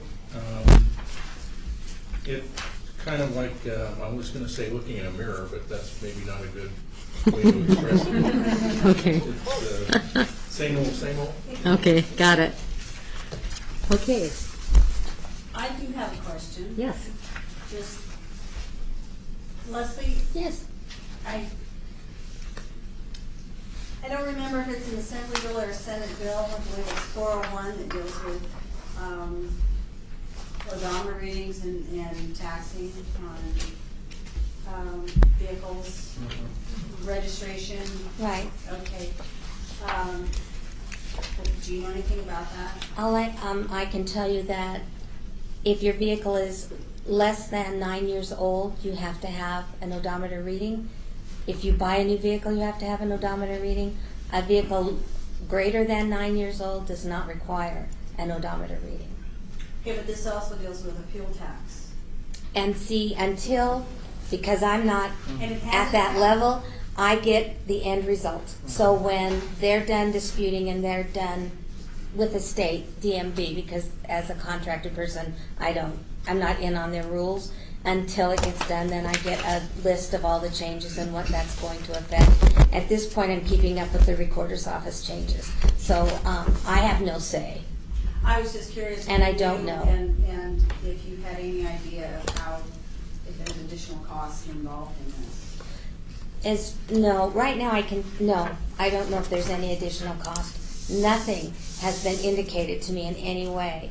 I can tell you, right now we're at 83% of our income, so we're going to exceed what I thought our revenue would be. So we're doing well, but I can't tell you that because I don't know. But the contract can be extinguished at any time.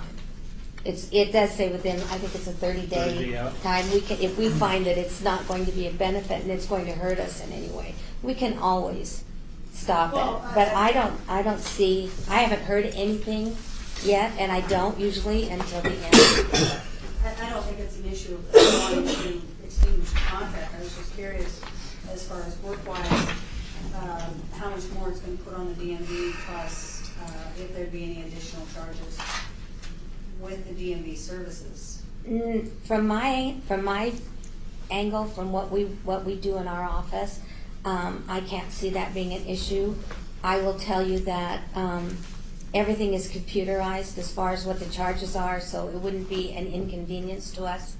We do, just for your knowledge, I've asked for a third window, so that when two of the individuals are doing titles, we don't have to keep people that are just registering. So this is off your subject, but we are opening a third window so that we can help people get through faster. If you look down there right now, there's like 50 people sitting there, and because I only have one employee here today. So as far as the extra fees, I've heard nothing. We are getting a brand new program, computer program that will create some headaches and travel and training and that kind of thing. But as far as income or outflow, no. we don't experience a lot of that anyway. All we get at this point is a little bit of, how can I say it? Interest comes our way, few percents here or there off of every transaction. No matter where you do it in the state, we still get our few percent. It's all. But the agenda is specifically for the contract, and there may be some changes down the road, so we need to look at the contract. Does anybody have any other questions? Or we'll go No, over it's them? motion? just the same. I'll make a motion that we approve the interstate interlocal contract amendment number 1 between the Department of Motor Vehicles and Lander County, extending the contract to June 30, 21, and advising and revising the scope of work and authorizing the chair to sign. Second. Thank you. Brian made the motion. Art seconded. Any other discussion? Public comment? All in favor? Aye. Okay, thank you. We have to sign it in blue ink.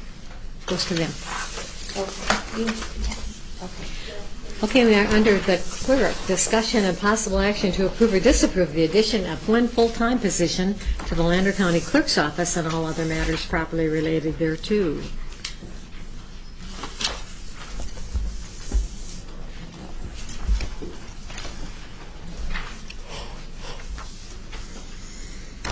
Good morning. Good morning. Sadie Sullivan, Lander County Clerk. I'm just coming back to you in regards to adding additional full-time position. And add a little more information here or clarification if you'd like me to read it or if you want to go with questions first. I'll go a question because I was confused. I thought you were asking for a full-time or a part-time to go full-time. Correct. That's in the not, original one. That's When I met with Keith and Ted, we had sat down and Ted said, what would work best for your office? And I said, well, I'm open to either one. And he said, if you need the full-time, you need to ask for the full-time, and so that's what we've done. Okay, thank you. How many employees do you have? Okay, so I have 2.5 employees right now. So I have, I'll read this in here. So the clerk's office is covered by 2 full-time employees and a part-time employee that works 19 hours a week with no benefits. That 19-hour person a week covers during the lunch hours so the office can stay open. So the way the clerk's office is currently staffed, we have to close for short periods of time when employees have appointments or take vacations. Some out-of-town trainings require 2 people to attend, which leaves the office understaffed, and mandatory trainings that are becoming more frequent due to the election changes and the cybersecurity that's increased by the state. This includes many webinars and conference calls also, and our office has missed some opportunities on being able to attend those or need to have those due to being understaffed. Our office is overloaded with not just during the election hours, but year-round. An additional employee would bring the work down to a more manageable level. When I've hired temp staff for the elections, prior, during, or post-elections, it's ineffective because each time we have to train a new person coming on, and during that extreme busy time while trying to train them, we still struggle to meet the deadlines, and the employees in the clerk's office has a high level of technology training with all the equipment. So the special equipment and computer programs that a temp person does not have the time to grasp. So basically, I will go out and if I have a previous employee or a previous temp or 1099 or whatever, which I did get with Ted and Keith on those, I have said, hey, you're not working or you work part-time somewhere else, you've done elections on the other level, are you able to come in and train and work that? But we're also training that person constantly. So last year I had a gal that said, yep, I can do the primary, and then I'm totally open to do the general, and she much rather watched her grandkids, which I can't blame her on that part.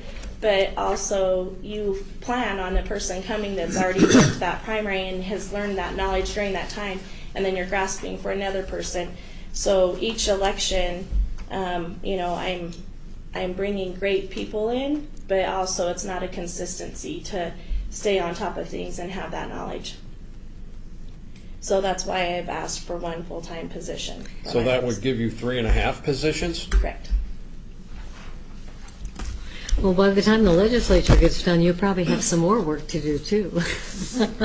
Yes, and a possible recall this fall if things go through on Sisolak. I mean, you just don't know. So, anyway, the legislature is definitely changing things at all times. I would like to point out that all other elected offices, they do have 3 to 4 full-time staff employees. And But I you know lost that has turned out. 70% of your work. It was not 70%. You lost a full-time secretary, and he has 2 full-time secretaries taking care of his work, and now you need 3.5, go back to what you had, and you don't have as much work. That's incorrect, but thank you for your opinion.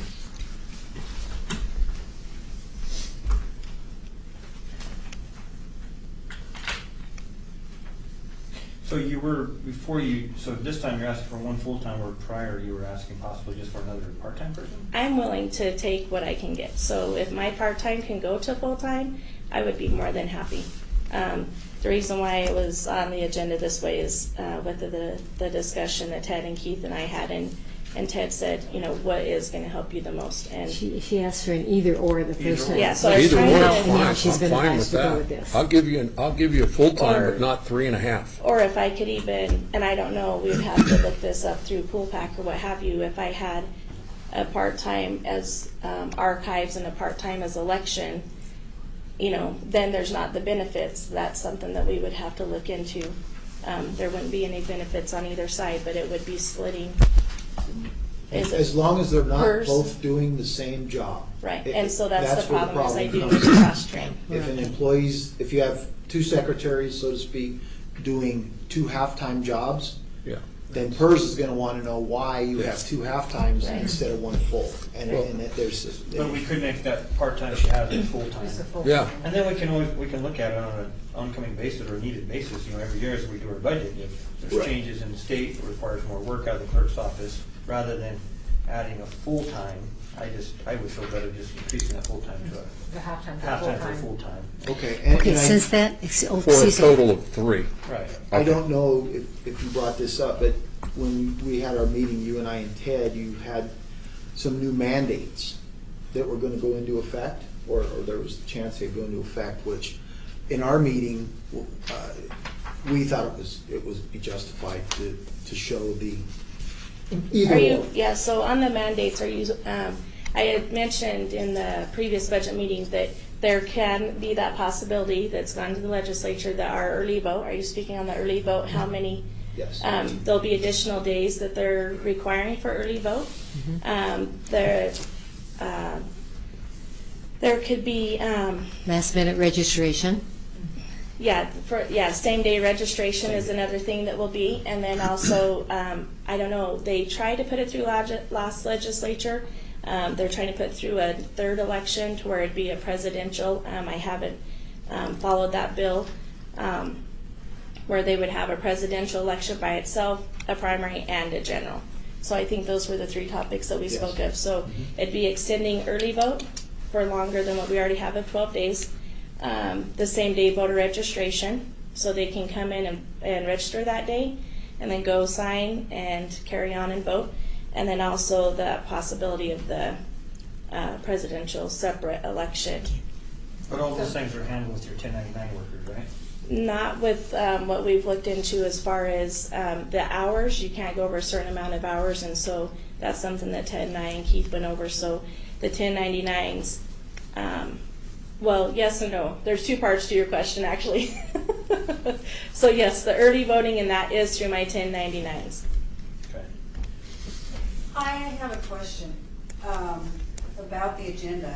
So as it's written, she's asking for an additional full-time person.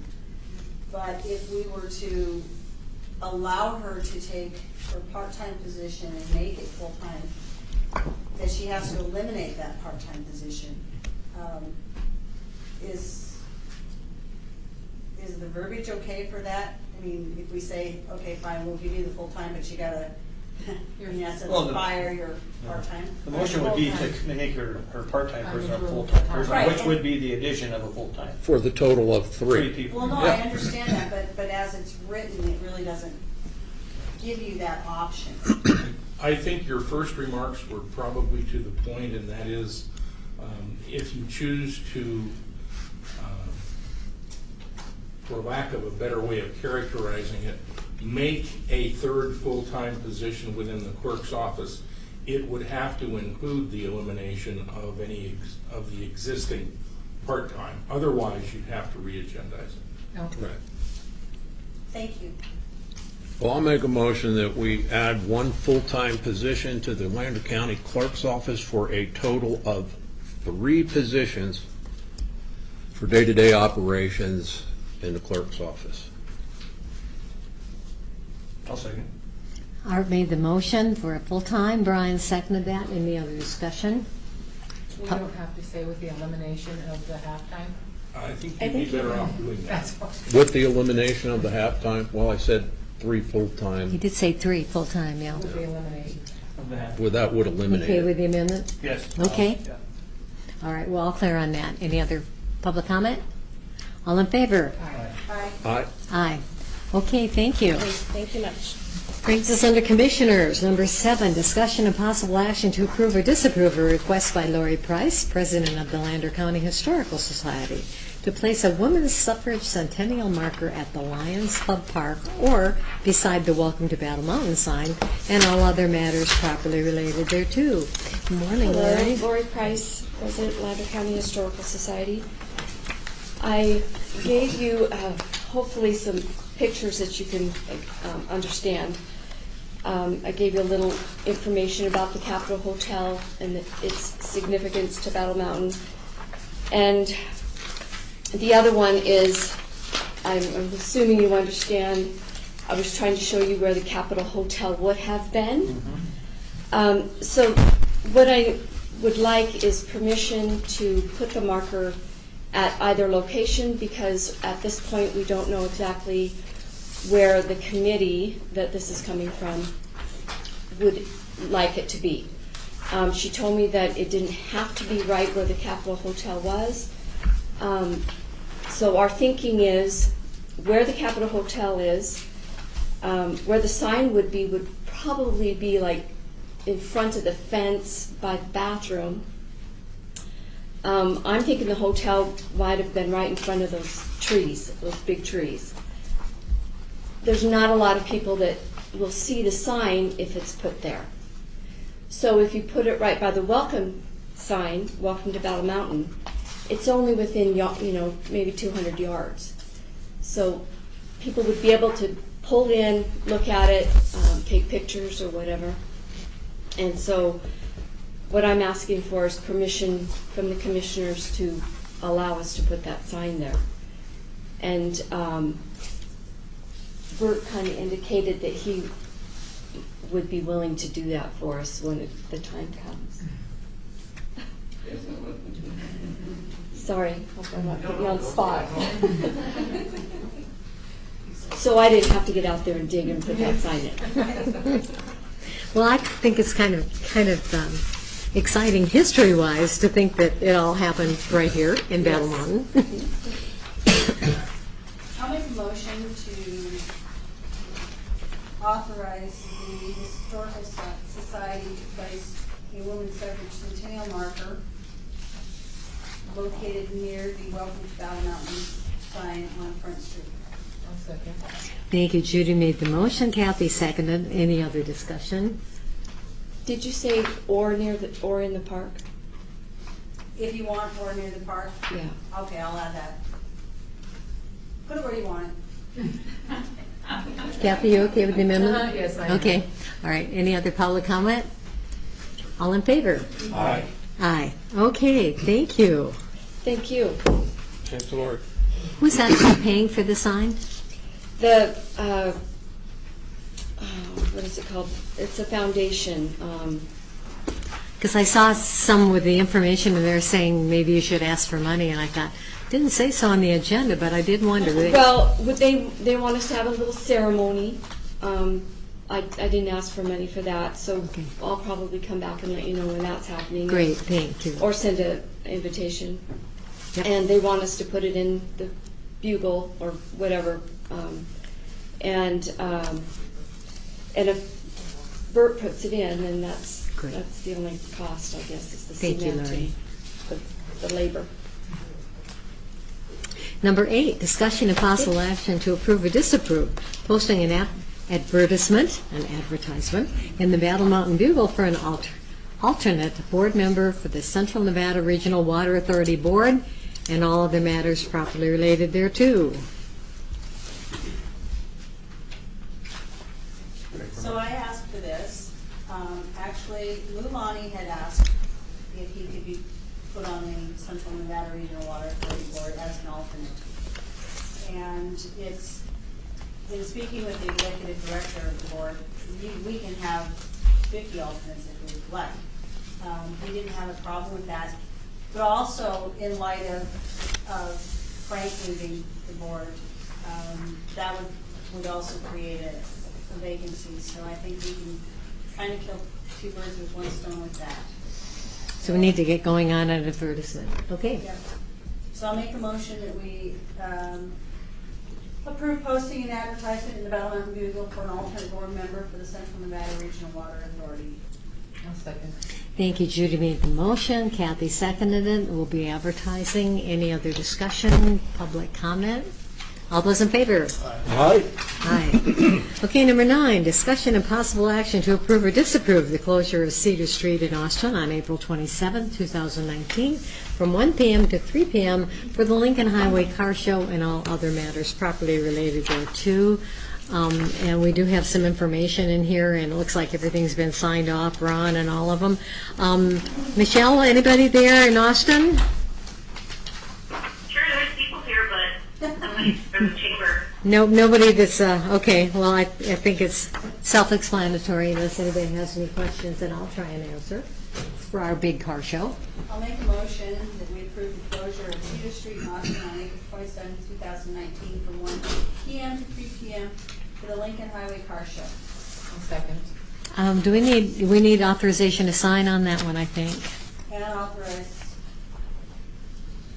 Thank you. Kathy? to sign. Okay, made by Judy, seconded by Kathy. Any other discussion? Public comment? All in favor? Aye. Aye. Okay, thank you. Number 10, discussion and possible action regarding Nevada opioid litigation and whether Lander County should consider obtaining representation for the litigation process and all other matters properly related thereto. This came up actually at NACO when all the other counties had the same information we did, and if they were going to continue with this. And I did talk to Ted. I asked him how that affected our county. It has not affected it a whole lot. However, we did receive the information from the attorneys that were handling it, and there's a list in there of those that have already certainly gone with it. There is no cost to us whatsoever, and Washoe has just recently signed on, I think last week. I don't know if anybody else has or not. So I brought it up to you to decide whether at least you wanted to be named on there, and there may be some money that comes accordingly, and if it does, then of course we can use it for our services for EMS and whatever we might decide. So NACO is asking for our help? No. No. No? Didn't you just say NACO? I said NACO gave us this presentation. Oh, He was there. So NACO's sponsoring this somehow? No, NACO is not sponsoring this. This was just a presentation to NACO that these attorneys gave to advise the counties of what they were doing and if we wanted to go along with it, period. So the information came via NACO? No, actually, I did not. I gave it to you as a report, but this information came directly to all of us from the attorney's office that is handling the lawsuit for the counties. And NACO's position on this is what? NACO took no position on opioid. Oh, okay. I don't know. We don't have an opioid crisis in Lander County. That was said on the record by the DA. I don't see any reason to join this. I agree with that. Well, the other consideration, as I mentioned, is if there is some amount of money that comes back to us at no cost, and you see the different counties that are joined, we could use that for our EMS or for the sheriff's office, whoever is handling it. We don't have a crisis like many of the counties do. But on the other hand, it's something that we can prepare for and have a little additional funds for, if you choose to. If we're not within the crisis now, would it be wrong to jump on something that's not affecting us at this time? It's called vision. No. Up to you. I'm just saying, I mean, if it's not directly affecting us right now, is it wrong for us to jump on something that's on the bandwagon that's not affecting us right now? That's how I feel about it.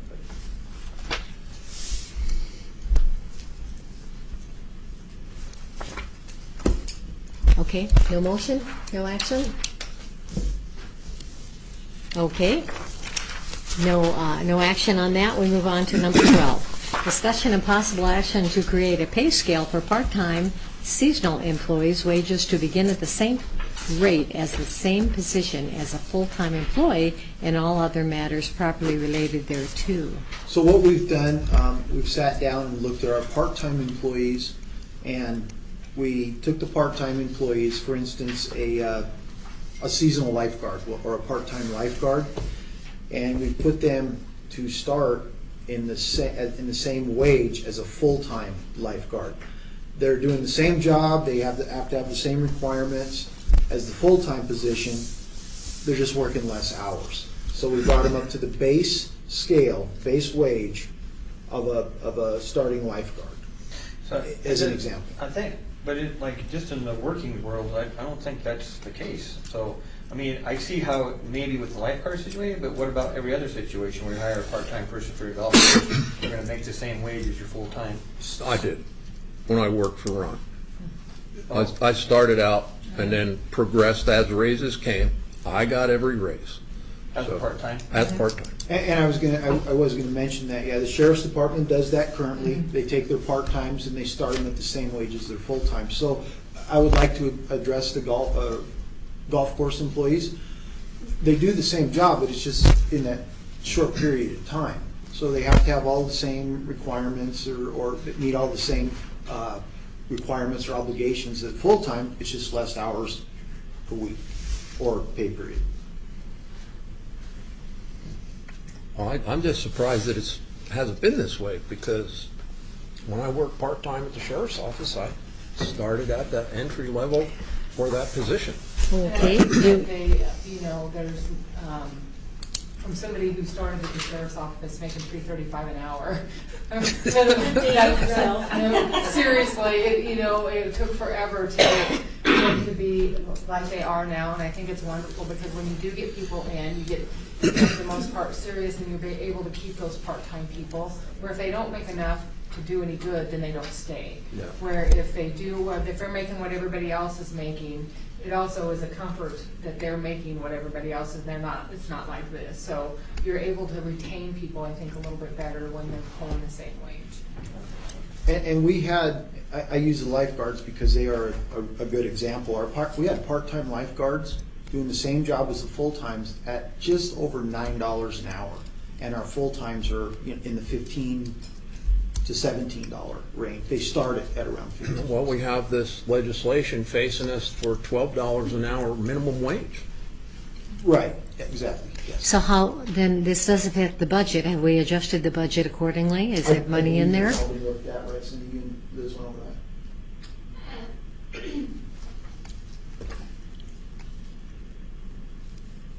I honestly don't remember exactly. But we will make sure before the board signs In the May's. final budget, that it's all in order. Like I say, before the final budget. Because that is a big difference. It'll make a difference, yes. I will make a motion that we create a pay scale for part-time seasonal employees' wages to begin at the same rate as the same position as a full-time employee. I'll second. Thank you. Judy made the motion. Kathy seconded. Any other discussion? Public comment? All in favor? Aye. Aye. Aye. Okay. Thank you. Our part-times will be very happy, thank you. Number 13, discussion and possible action recognizing the month of April as National County Government Month. as presented by the National Association of Counties, NACO, and all other matters properly related thereto. NACO's, of course, mantra is counties matter, and April is set aside as a National County Month to do several things. I don't think there's a whole lot that we're going to do at this point. They have different coloring books that you can have for the children, and they even have a website that you can go on for interaction, which is kind of fun. That might be fun to at least advertise. But I did want to put it on to see if, I think it's a little late for a resolution, but perhaps we could put an article, not an article, but some kind of a format in the paper about some of the things that counties are responsible for our citizens. I mean, we serve every citizen every day, and some of the things that we might do. So explain, how does NACO work? I mean, you would think that they represent every county. They do. They do. So how do they do that? Explain that to me. I want a better understanding of NACO, because I'm not sold on NACO, because I think there's probably be more, I don't know what the word is, but just with Clark County, Washoe County, I mean, we pay a lot of money to them, and are they representing us for the money that we spend with them? So I'm just trying to gain an understanding of that. Yes, there is every county has a representative that sits on NACO. If they are on the executive board, they actually have another representative. But the rural counties certainly outnumber Washoe and Clark, but everybody is represented. The main things that they do on a statewide level is try and watch a lot of different things that are mandated in the legislature and testify on our behalf. They are a lobbyist band, basically, with a lot of different bills that affect all of us. If they're not 100%, if Clark County is against something or Douglas County is against something, we stay neutral. So if you have a bill that comes in that favors, let's say, the big counties, but doesn't favor us, so these representatives that represent, then it becomes like this deliberation of which way it should go. I don't understand that working. You see what I'm saying? No, at a NACO meeting, I mean, we look at different bills to see if we're going to testify. Because I don't want to say this as a rule, because Clark County has changed everything this year, but as a rule, the way it usually works, and it does work on the federal level this way, if a bill comes up and they are known to NACO, and they are, that's why we had our association has the Commissioner? No. What do we have? We just had a hospitality evening for them to introduce them. We go before the different committees, and we tell them what we do, how we do it, and then if they want to know how that's going to affect the counties, they will call NACO. They say, what kind of fiscal impact is this bill going to have? And all the counties give the information to NACO, and NACO tells them, and we testify accordingly. It's the same way with the federal government. Our lobbyists there are very familiar with all of the cabinet members and the Senate people and all of them. And so if something goes up federally, they'll do the same thing. They'll call NACO in that state or whoever their representative is and say, I want to know how this is going to affect us. I'd like to hear from her. Okay. I just want to point out it's not the agenda item. If the commission would like to discuss NACO, national or Nevada NACO. Well, you're asking for the support, and I want to No, I'm understanding not. of NACO. I'm just saying we can actually put it on the agenda for a full-blown discussion if you'd like. No, I'm not asking for support. I'm asking if we would like to put... to recognize this. To recognize us, the county government, not to recognize NACO. No. I want to know if we can recognize us because it's county government month. Okay.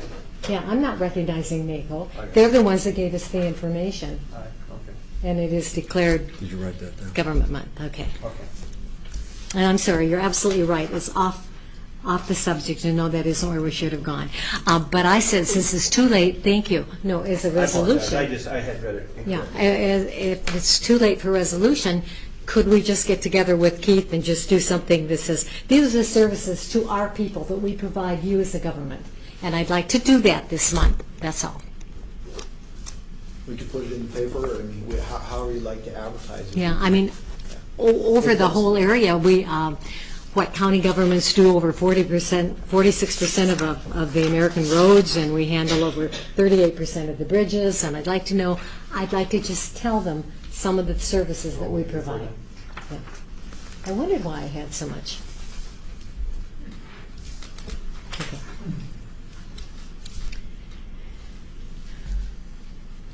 No, it says presented by NACO. NACO is the one that's giving us information on Yeah, you're things that right. we'd like to I say. misread it, so Okay. Thank you for the clarification. And that is, it's the national that is actually presenting this. It's not the Nevada.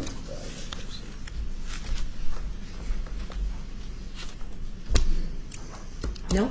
We don't want to do anything? Well, so are we needing a motion? Because I'll make a motion for the Okay. county to be recognized. Maybe Keith and Month. a couple of you that would like to sit in on it, we'll draft something. Yes. Okay, Kathy made the motion, Judy seconded it.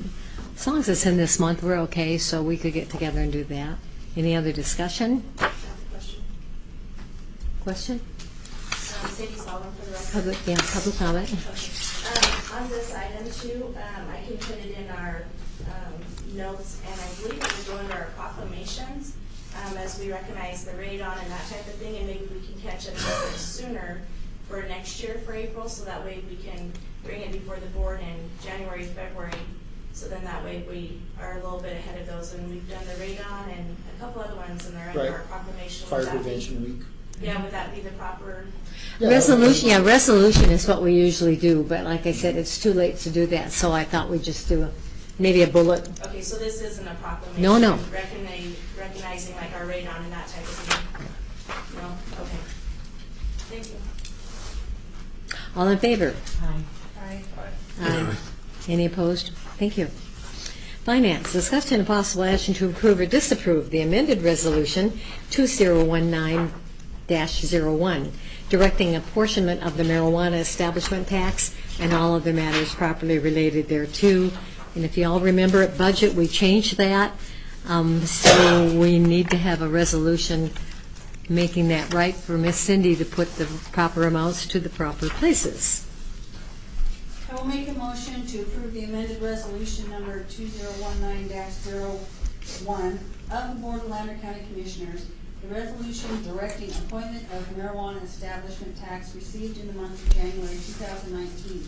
Whereas on January 25th, 2019, the Lander County Treasurer received $88,235.29 in marijuana establishment tax.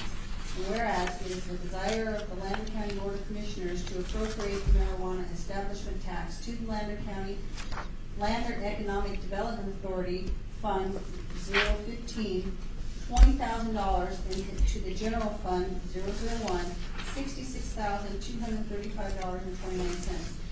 And be it further resolved that future distributions for the marijuana establishment tax be apportioned to the general fund, passed and adopted this 11th day of April 2019. Do the numbers add up? We come up with 88,235.29, and we got 20,000 and 66,000. That's 86.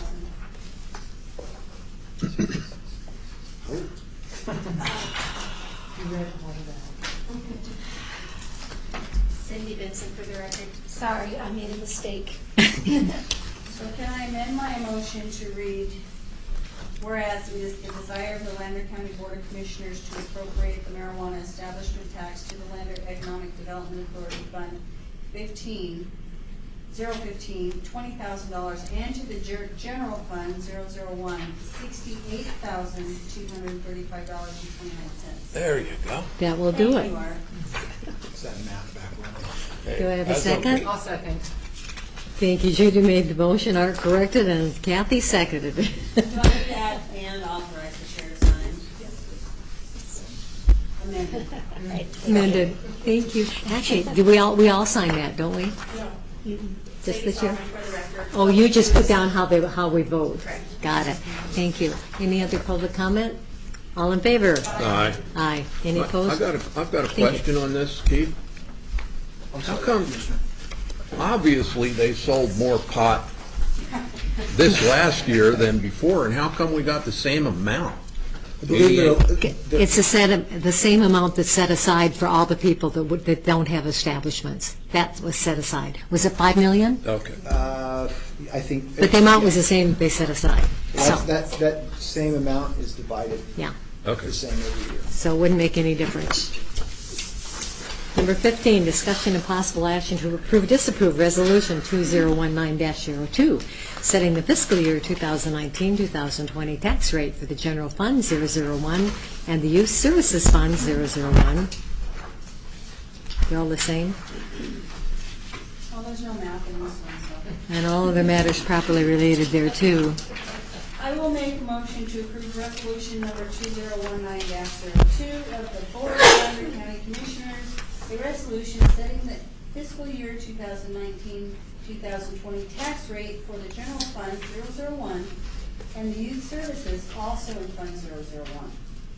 Whereas Lander County Board of Commissioners used a tax rate of 1.2650 per $100 of an assessed value in the calculating estimated revenue to be apportioned to the general fund for the 2018-2019 fiscal year, and a tax rate of 0.0029 per $100 of an assessed value in calculating estimated revenue to be apportioned to the youth services also in the general fund for the 2018-2019 fiscal year.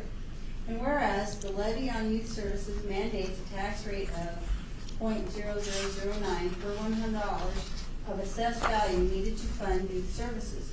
And now, therefore, be it resolved that the Lander County Board of Commissioners hereby approve the rate of $1.267 per $100 of assessed value for the general fund, excluding the net proceeds of mine, and a tax rate of 0.0009 per $100 of assessed value for the youth services, also in the general fund, for use in the general fund for the 2019-2020 fiscal year, passed and adopted this 11th day of April 2019, and authorized the chair to sign. Thank you. Judy made the motion. Kathy seconded. Any other discussion? Public comment? All in favor? Aye. Aye. Thank you. We now move into correspondence. Do we have to take action on the Navy letter? No, that was an informational thing.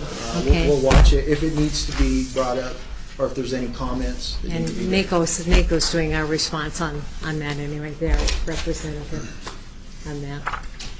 Okay, any other questions? I just had one notice down here. Actually, it was from Austin when they sent in their money and they didn't fill out their check. But I assume somebody filled it out and they cashed it anyway. But that's not what was in here. Okay, all right, I don't. Because I don't think it's cashable the way it was written. But anyway, that was just a note. All right. Okay. I would like it on the agenda to discuss the roads. I agree with Robin, I feel for her, that this has been brought up enough times for so long that it needs to be addressed. I have it as an item. Discuss the what? The speed limit. Robin York's speed limit request. Oh. Hey, Robin, you wait till public comment. Yeah. And I still have her original agenda requests, if those will work. Okay. I have the speed limit. I have the Second Amendment discussion and action resolution, as long as Ron's ready for it. We'll have it on the next agenda. Do you want to discuss any more on the budget at the next meeting? We'll do a final first meeting in May 9th, I think. Have to have it in May 15th. No. The last commission meeting in The last meeting? Okay, all right, so we're, The state gives us that window to do that. okay, and then I have the NACO discussion on there, discussion item. Okay, anything else under that? That's all. Do you have somewhere a question that you had about the next meeting that you wanted brought up? Yes, so I'm going through the training at UNR to receive my HR certification. I have a class next week, and then I have a class the following week. On the following week, it's on a Thursday, which is the commission meeting. I can reschedule it, they only give 2 a year. I can reschedule it to next year, or I won't be at the next meeting. I just wanted to. When this year? When could you reschedule it? It would be next year. They give 2 a year. I think you need to finish it, even though we need you here. I will double check. If there's one a little later in the summer, I can look into that. But I wanted to make, I don't want any surprises. Depending on your time frame, maybe you could even call in and just give us a report or something. Well, once the class starts and they start at 9. Okay, then write it. Okay. Just write your report to and I'll us. check. Yeah, but I'm fine with that. And then if maybe we can just set the agenda based around, if there's something you felt that you need to, we could just put it off for a different. Okay. And I'll check. I'll check with UNR and see. But like I say, I'm down to my last 2. It was a total of 12 classes. So I'm down to my Apparently, last 2. we feel you should go, right? Okay. And then it's not agenda, but the litigation. I just need to I've got it. discuss. Okay. Next is public comment. For non-agendized items only, persons are invited to submit comments in writing and/or attend and make comments on any non-agenda item at the board meeting, if any, and discussion of those comments at the discretion of the board. All public comment may be limited to 3 minutes per person, again at the discretion of the board. Reasonable restrictions may be placed on public comments based upon time, place, manner, but public comment based upon viewpoint may not be restricted. Robin York, for the record. I just wanted to let you guys know a little bit more about what this is. The 1800 East Hilltop Road has approximately 20 kids on that road, little to high school. Right, they ride the bus, so they're walking to and from. We have a daycare center out there. Right now, in the stipulations in the county books, the speed limit is 55 miles an hour, and it's a residential area. That's why I'm asking for it to be reduced down to 25, because these kids are walking to and from school. We do have an issue with a gentleman out there that says he's not going to abide by any rules until it's posted 25 miles an hour. And by law, we can't prosecute him or sign a complaint against him because Ron's deputies can't, until there's a sign posted. And that is why all of the people of 1800, and I did turn in the packet to Keith